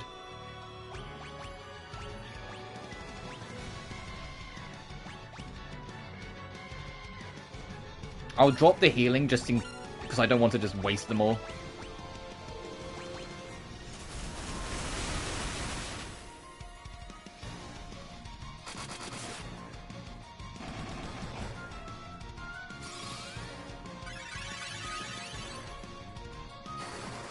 Drop the healing level, I meant, from like Healga to Healra. We're doing pretty decent damage though. Let me just make sure the status conditions still stand. Haste, Protector, Temper, yep. Because I think Temper only lasts a set amount of turns, and I think Haste can only last a certain amount of turns, which is why I'm keeping an eye on it. And Protect we can literally see on the characters, so we'll know when that runs out.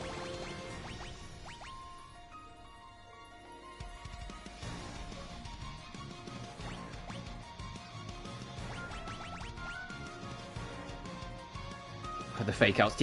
Yeah, four has so like almost every character that dies doesn't die. Actually, no, I will just go in on damage. It's hilarious. Inverted castle. I do like the 4 dark crystals as an idea, but I get it as I felt like it was just more padding, which is funny considering Final Fantasy IV is like the second shortest Final Fantasy game. So even, like, imagine if it was, like, if it didn't have the padding, it'd be, like, as long as FF1. But I also understand that that game literally started life as a NES game, and then late in development got promoted to a SNES game, which might have caused some of the decision to try and pad out to, like, make the most of the cartridge space.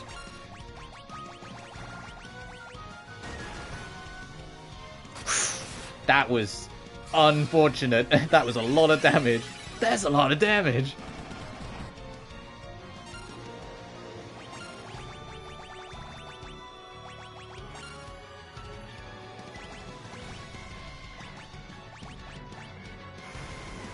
Oh, this one's gonna hurt. Oh, never mind.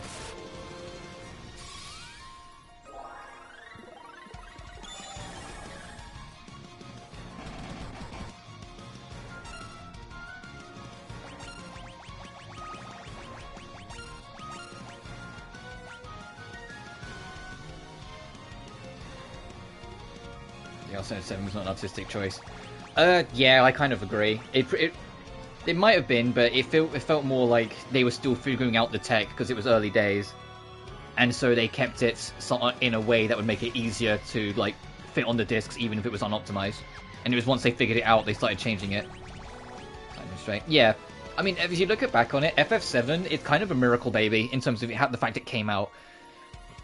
It genuinely really is. There's so many things, even on like a decision level, that could have spelled disaster, and they just got very lucky that it managed to all come together. Well, not very lucky, it was from very talented people, but you know what I mean. That it ended up panning out, and there wasn't like some huge game-breaking bugs. There are bugs in it, a lot of them, in the original PS1 release, but nothing that completely destroyed it. Because realistically, it should have... The game could have very easily sunk to the bottom of the ocean, if you catch my drift. Like, it could have really easily just completely blew up in their face, and they got really fucking lucky.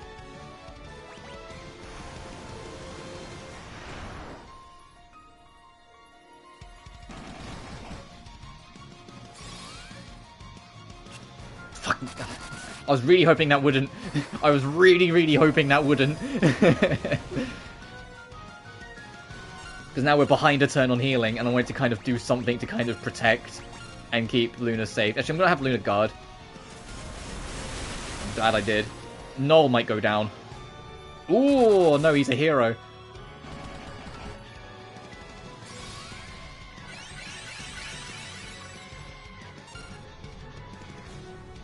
Must that'll never happen for for 7. I mean, it technically already has in two aspects. It's got the mobile game of Ever Crisis, and the PS4 version has like the cheat boosts, but it is still just the PS1 game, or based off the PC build, I think.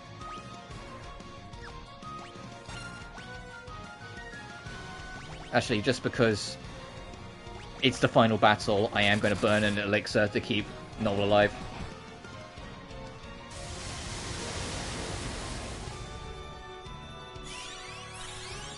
Yeah, Ever Crisis is the mobile game, unfortunately. I'm not touching it because it's just not for me.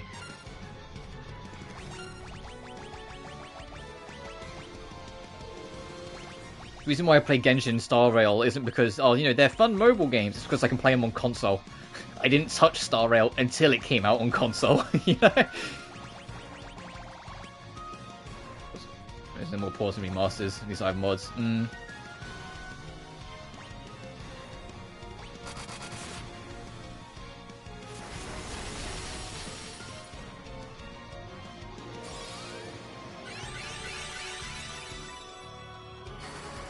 I know there's a pretty good mod for 7 that kind of rebuilds and structures a lot of the game, but I don't really do a lot of 7 modding. The only Final Fantasy game I've ever really done a modded run of is 6, and I did Brave New World. That was pretty fun. It's hard as balls at places, but that was pretty fun. How many of these have I got? I've got 1 use left, so instead of attacking, I will have you use a Dry Ether.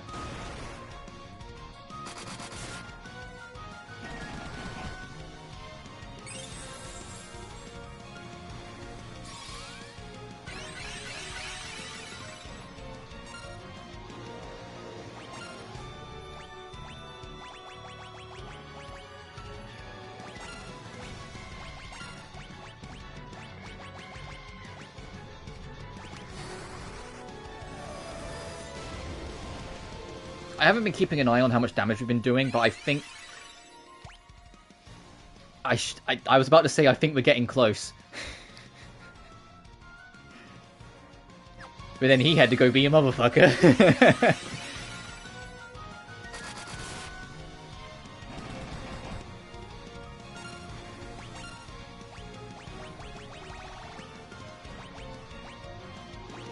We've got a turn in hand, so I'll use Holy then.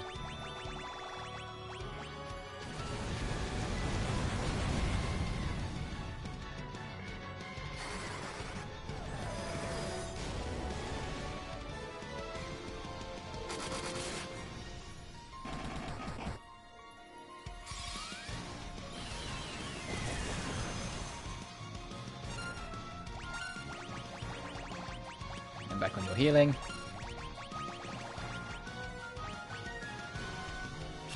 Thank God. Because that does a lot of damage if I recall, so that could have been catastrophic.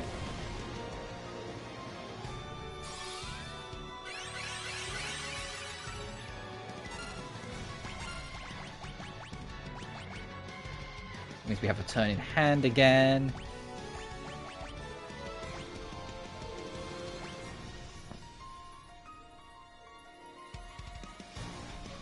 No, just because I don't trust, I think it could do Earthquake, and then we'll just pay attention to the MP count and make sure to throw more Dry Ethers or Elixirs if needs be.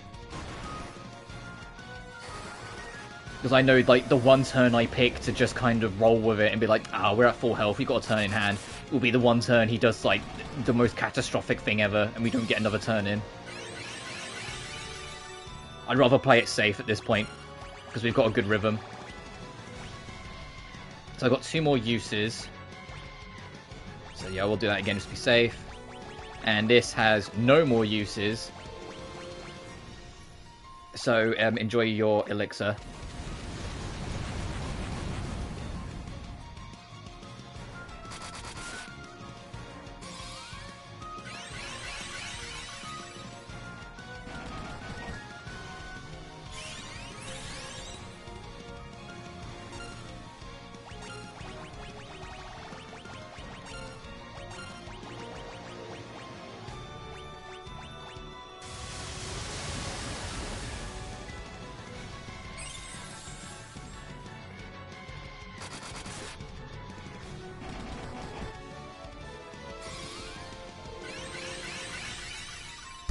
Oh, whoops. I need my microphone. Whoops, sorry about that. I was just readjusting my seating position and just bonked it straight up. I am going to try and boost Noel a little bit, try and get him up to snuff for a minute.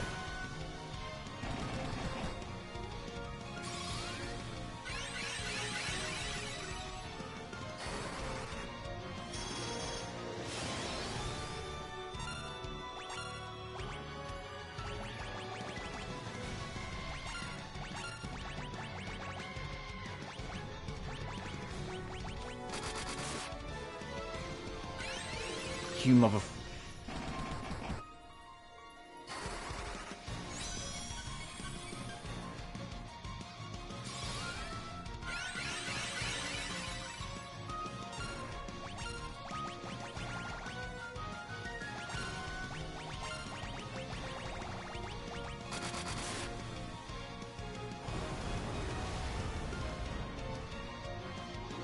Okay, we're good. I said that didn't do too much damage, so we still have the turn in hand.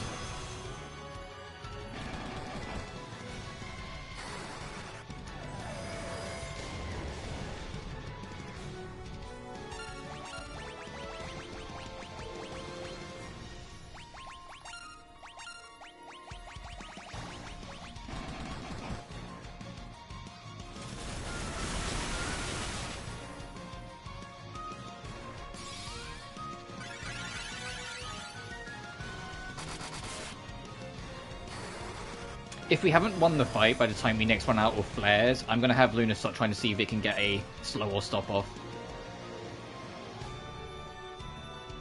Actually, how many flares do I actually have left?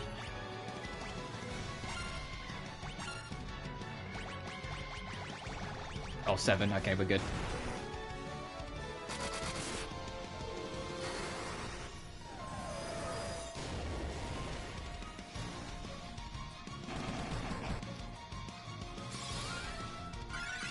It has at least 5k.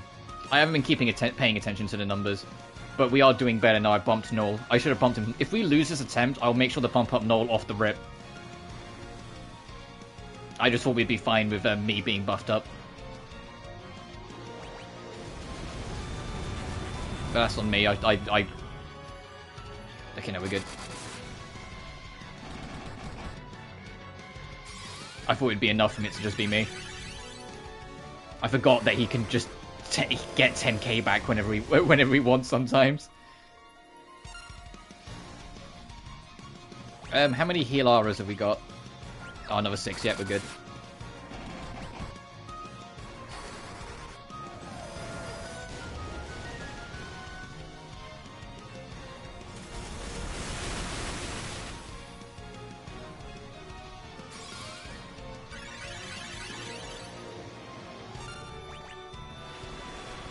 Ooh, I might need to do a healer after this.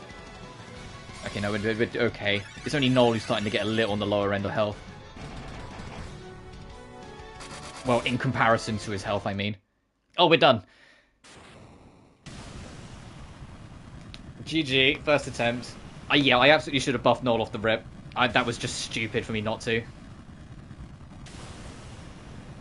He did way more damage once we buffed him.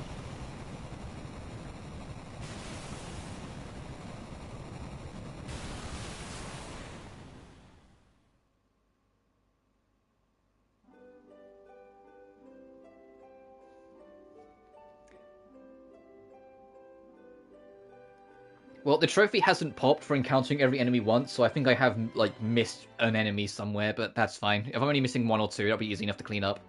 The time loop was severed at last. The endless struggle that raged over 2,000 years had ended, and peace prevailed once more. The light of the 4 crystals restored the forces of wind, water, earth, and fire. The next Final Fantasy game I'm doing is Final Fantasy VII Rebirth when it comes out, but the next one I do after that will be Final Fantasy III. It was a mere trick of fate that had given rise to the chain of Garland's wrath. And then after 3, it'll either be 10 or 12, but I'm undecided yet, because that's a while yet. But magnified by the 4 forces meant to guide our world. That trick of fate also gave birth to the Fiends.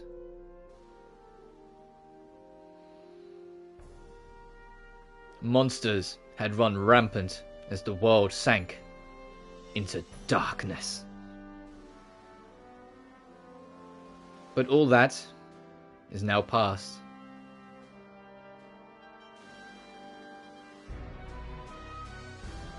With the 4 forces flowing as they were meant, the warriors prepared to cross time and return to the world they knew. A world where Princess Sarah, Queen Jane, and even Garland himself await.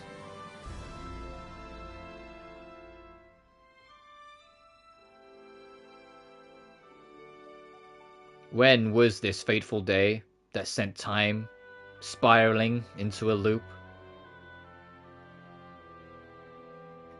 And so it was born the legend of man that just really wanted to kill chaos, yeah? None can say. I wish I enjoyed any of Strangers of Paradise when I did. I know, like, the game changed a lot, but its alpha and beta test did not sell me on the game at all.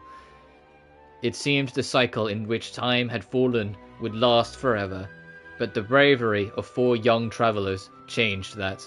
They took the forces that filled the world with darkness and used them to bathe the world in light. And that's saying a lot because I like Neo, and it's the same devs, but just Strangers of Paradise just wasn't ticking the boxes for me. None will ever recall the struggle the 4 endured, for the breaking of the chain means that it never existed. But within the tales of fantasy that people tell, the memory of their deeds lives on.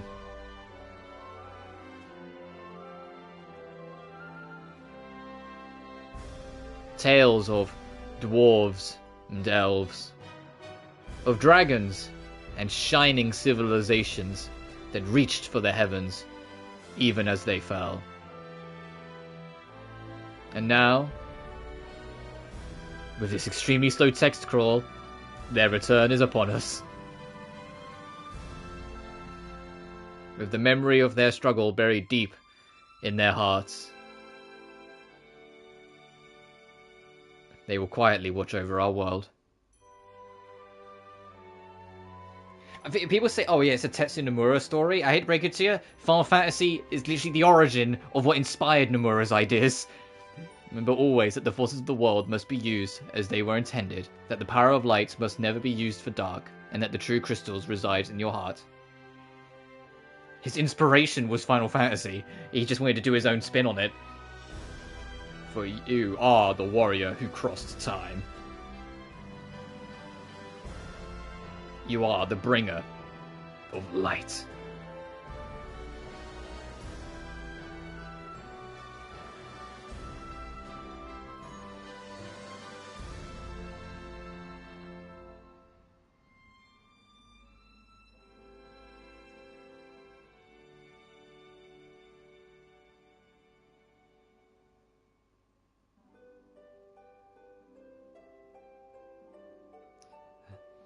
I think a lot of like the whole Nomura storytelling is over exaggerated. People say Kingdom Hearts is really confusing, and I can speak from experience. It isn't. Just play the games in release order, for goodness sake. The games not only explain everything as they go, they re-explain everything as they go every time it's relevant. It's actually very easy to understand Kingdom Hearts because it refuses to let you not understand. All it asks you to do is to play the fucking games in order. Not in story order, literally release order. It's the easiest way to do it. Look at the oldest game and go forward. I'm not a fan of his style. Fair enough. But that's it. The original Final Fantasy and all of its little charm. We did, I think, like, our total playtime is going to be like under 10 hours or around 10 hours. But yeah, that's Final Fantasy 1. A very charming origin story of one of the most beloved RPG franchises on the planet. Not the oldest, that still belongs to Dragon Quest. Dragon Quest predates the original Final Fantasy by a couple of years. But this is still a charming little game to come back to, and it's always fun to go back to it. I knew it wouldn't take me too long, like 2-3 streams at most. I said it would have been 2 streams, but I had internet trouble for a lot of this week that kind of made it so the streams couldn't be longer. But that's all good. I said next we meet in Final Fantasy will be when 7 Rebirth comes out at the end of February. So I don't want to Final Fantasy out myself because I just did 6 and then we just did this. I think I put my recommendation. Yeah, well, thanks for popping in. Tomorrow we're going to be back on Nelke, like to have a bit more just casual anime farming with some RPG stuff, because that's always cozy and it'd be a nice way to wrap up the week, because I'll be more tired anyway, because say I'm working this evening. And then next week's the Chaos Week, because Granblue Relink will be dominating on most of the week, and we'll only be really breaking it up for when the Genshin update drops on Wednesday.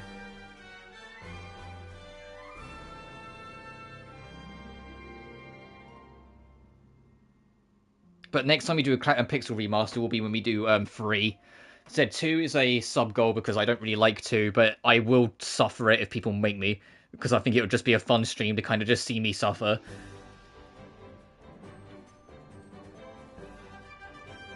Five I want to do at some point, but like I said, 5 will be interesting because I'm never consistent with that game. And the PS1 trilogy, all 3 of them have recording blocks for some reason. Well, I say, I think 9 doesn't, but it's also, I don't really want to do 9 yet. But 7 and 8 both have recording blocks during certain story pieces, which means unless I have my own capture equipment, which I can't afford to right now, those games are just off the table. I can't record them. Which brings me to the, I really hope Rebirth doesn't have recording blocks. It was really nice that 16 didn't have any recording blocks. You can just record the entire game and stream it. That was really nice. Make that the standard, Square, please. Don't make Rebirths like final chapter or ending recording blocks. Make it so I can actually safely stream the whole game. I am begging you.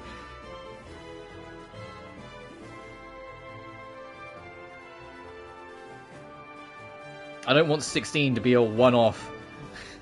Just because Yoshi P was like, nah, everyone should experience it. I want it, everyone, please.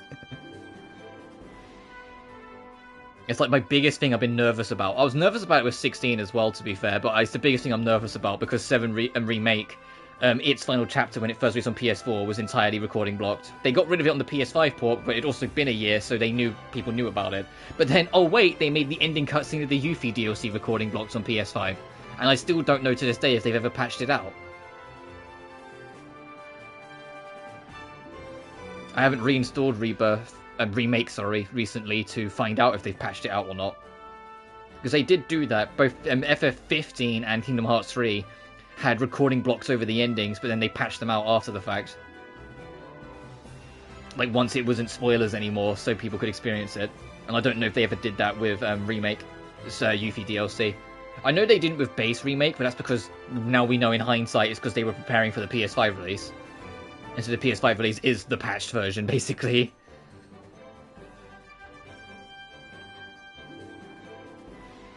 God, they had a bunch of extra little teams help out with the Pixel remasters, huh? The credits for the original Final Fantasy is like 10 seconds long. It's like 10 people. It's like one program, like it's like a bunch of programmers, one person that's kind of a director, one like artist, like then Uematsu's music.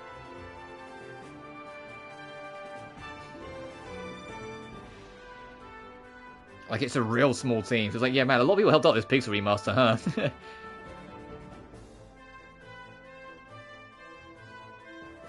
Oh, this is for the Pixel remastered soundtrack.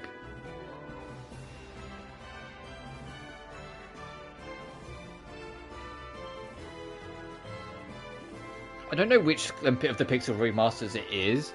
I want to say it's either 4 or 5, but one of them actually had like a for like the drum player, like a really young and upcoming drummer that like won a competition and then was allowed to be involved, sort of thing, which I thought was kind of cool. So I can't remember if it's 4 or 5, but it's one of them. So they did actually have like community involvement to an extent as well with some of the music and stuff. Senior Manager, Customer Support, and Fraud Prevention. That's a lot to put on poor Kenny's shoulders.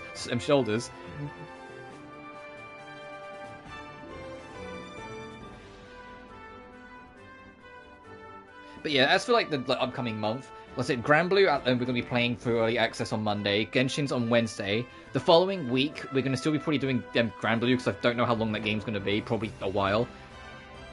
But after that, we have Star Rail 2.0. The week afterwards, on Valentine's Day, is Tomb Raider. So it'll be basically just Granblue and Tomb Raider until either or's finished, and then just kind of biding time up until 7 Rebirths out. Once we're on the other side of all of that, I plan to either start the Outlier Dusk Saga or Trails from Zero or Caligula Effect 2. It's a three-way spin on it because Caligula 2 is the only game from the company I haven't played yet, and Cry Machina, their most recent game, was my game of the year last year, even with its faults. So it's like the only one I haven't played yet, so I want to play it. But that also sums up the company in general. All of their games are super fun, but have a lot of technical faults. Like, they're very ambitious for a studio and you can tell that like they don't always get it. They're always super ambitious, but don't always kind of nail what they're going for. But they do it well enough and heartfelt enough that I enjoy them anyway. So yeah. There's more of it. It's more likely I'll do Caligula 2, but it honestly just depends on my mood at the time. It's just I know Caligula 2, if it's anything like the first game, would be kind of long. Because Caligula 1, I think, was like 12 or 13 live streams. And some of those streams were longer-ish to try and get stuff done. But it was like 11 dungeons, and all of them took 6 odd hours to beat, so I can only imagine what it'll be like in 2. Whilst Crystar and its sequel Cry Machina being action RPGs were a lot shorter.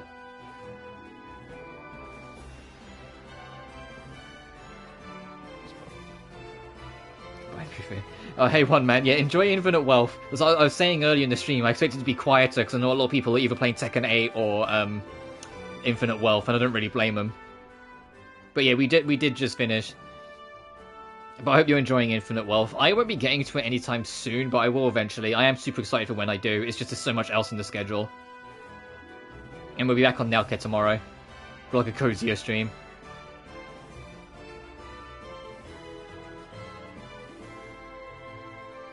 And then take Sunday off just because next week's going to be crazy.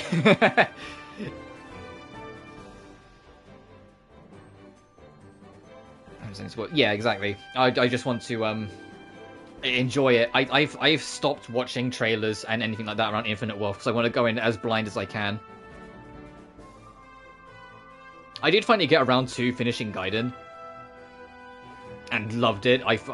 Its story is hella cheesy and like goofy at places, but it nails it in its end, and I really enjoyed what it was. And I think the ending is very powerful.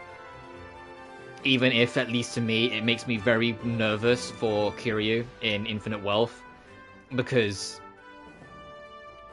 it feels like tying up loose ends with the intent of making this next story his last. It is, but it's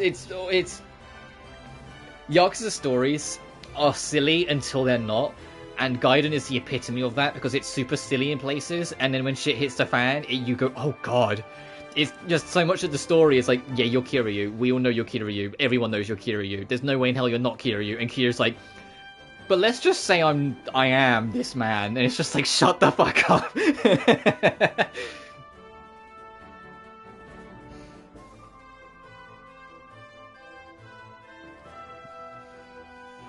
Like, it's that kind of silly and cheesy. It's like even at the end of chapter 1, they get tired of the bit. Yeah, Andre Richardson. Yeah, Andre Richardson was fun. He was stupid, but he was fun. But 3 also had the, hey, I'm your not dad's secret twin brother you never knew about. He's like, what? If you're looking for Mine, he's up on the roof.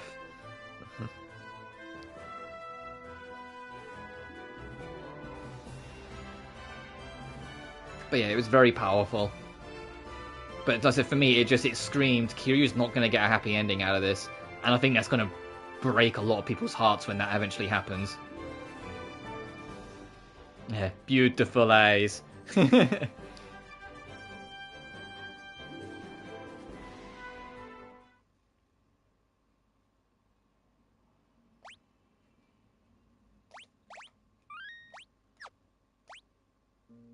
Trophy unlocked, prophecy foretold. Right, what enemies am I missing? Oh, whoops. For the 100% enemy list. Because I think that's genuinely the only trophy I'm missing now. One enemy! Come on! One enemy! 127, 128.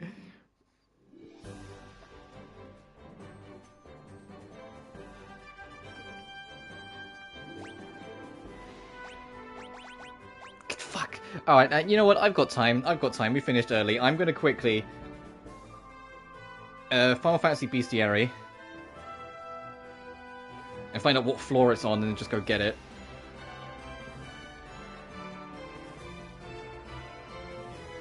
Bestiary list. And it's right near the bottom.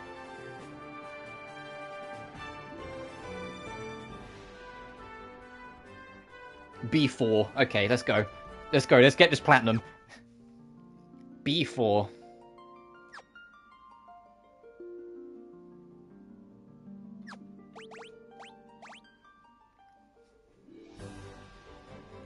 So nothing counts until we're on that floor. I should probably check if it fully healed after beating the final boss. Oh, it did. Awesome. Let's just steamroll through final dungeon until we get to B4. We have to go up to go down, so it's going to be a minute, but we'll get there.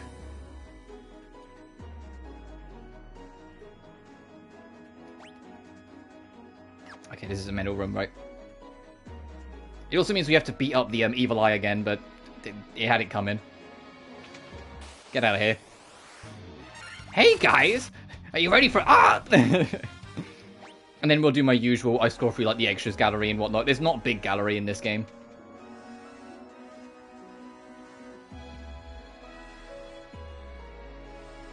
What floor's this? I'll put ground floor.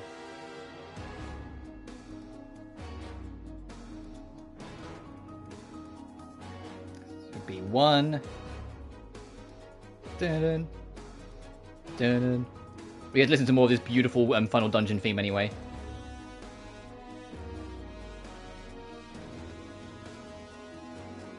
B2.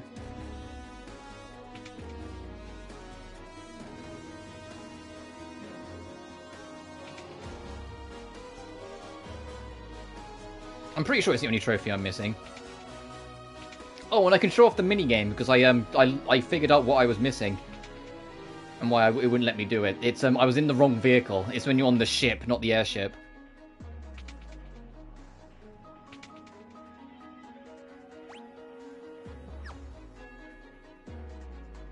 Cabaret Club and Guidance. I did a little bit, but not much. Okay, on this floor.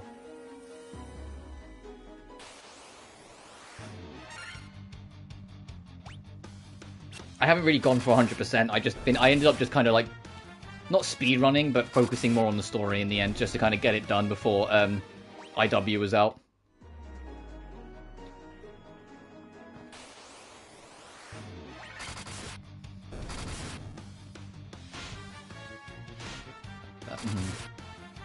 I did like hanging out with Kason though. It was nice to hang out with like someone I actually watched the live streams of every now and then. I was just like, hey Kason, how you doing?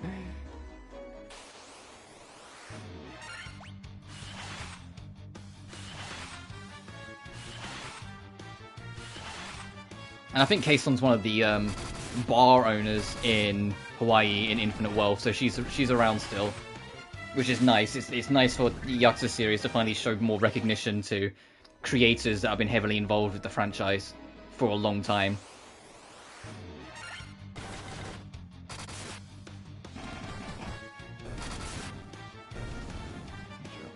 They are the same person.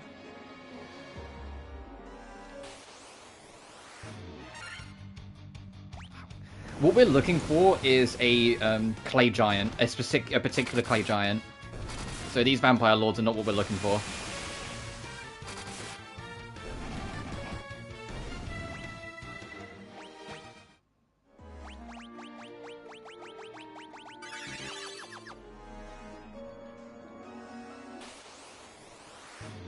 There they are. Alright. Let's find out if this is the last trophy I need for the platinum.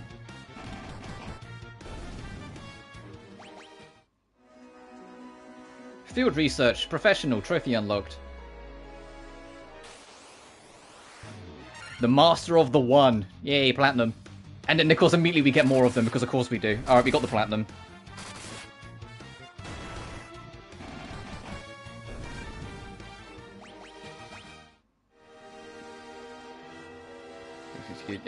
Maybe at some point I will, it's just I'm also like super busy.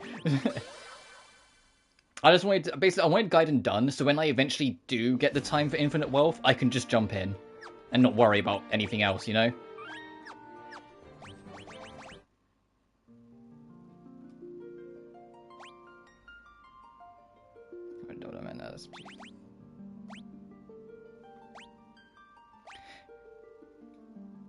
Oh, of course it doesn't tell you. I was going to say, hey, Chaos has 20,000 HP for some baffling reason, but no, of course they're not going to tell you because, ooh, final boss! But that's everything. A lot of reskins. A lot of reskin enemies. But it is Final Fantasy 1, so what do you expect?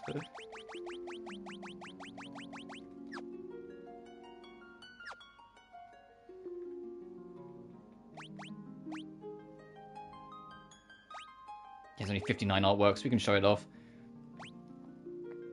Got the Japanese box art. The original box art for FF1. The alternate. Princess Sarah. Concept art. The Flying Fortress we did earlier.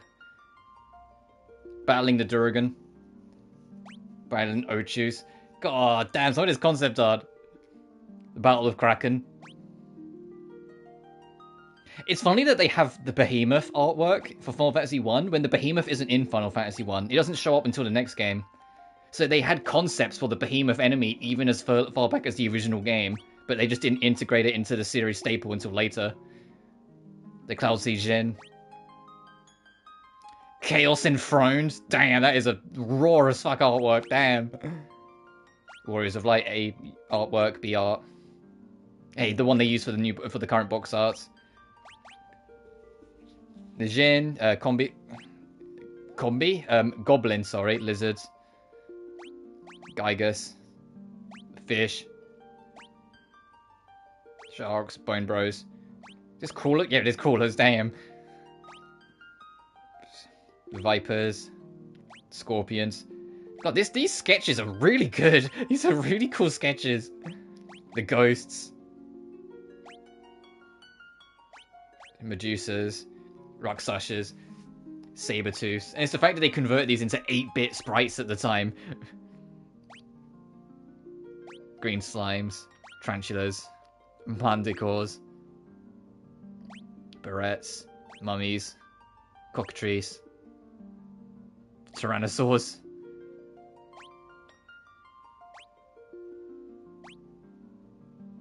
Damn, dude, some of these are cool. Oh, they all look cool, but you know what I mean? Some of these are, like, amazing. Black Knight. Hey, we want you to draw Nightmare. Oh, I got you. Unicorn. Leech. It's just got, yeah, Maralifted, the 4 Fiends. Kraken. And Tiamat. And then Chaos himself. Look at that thing.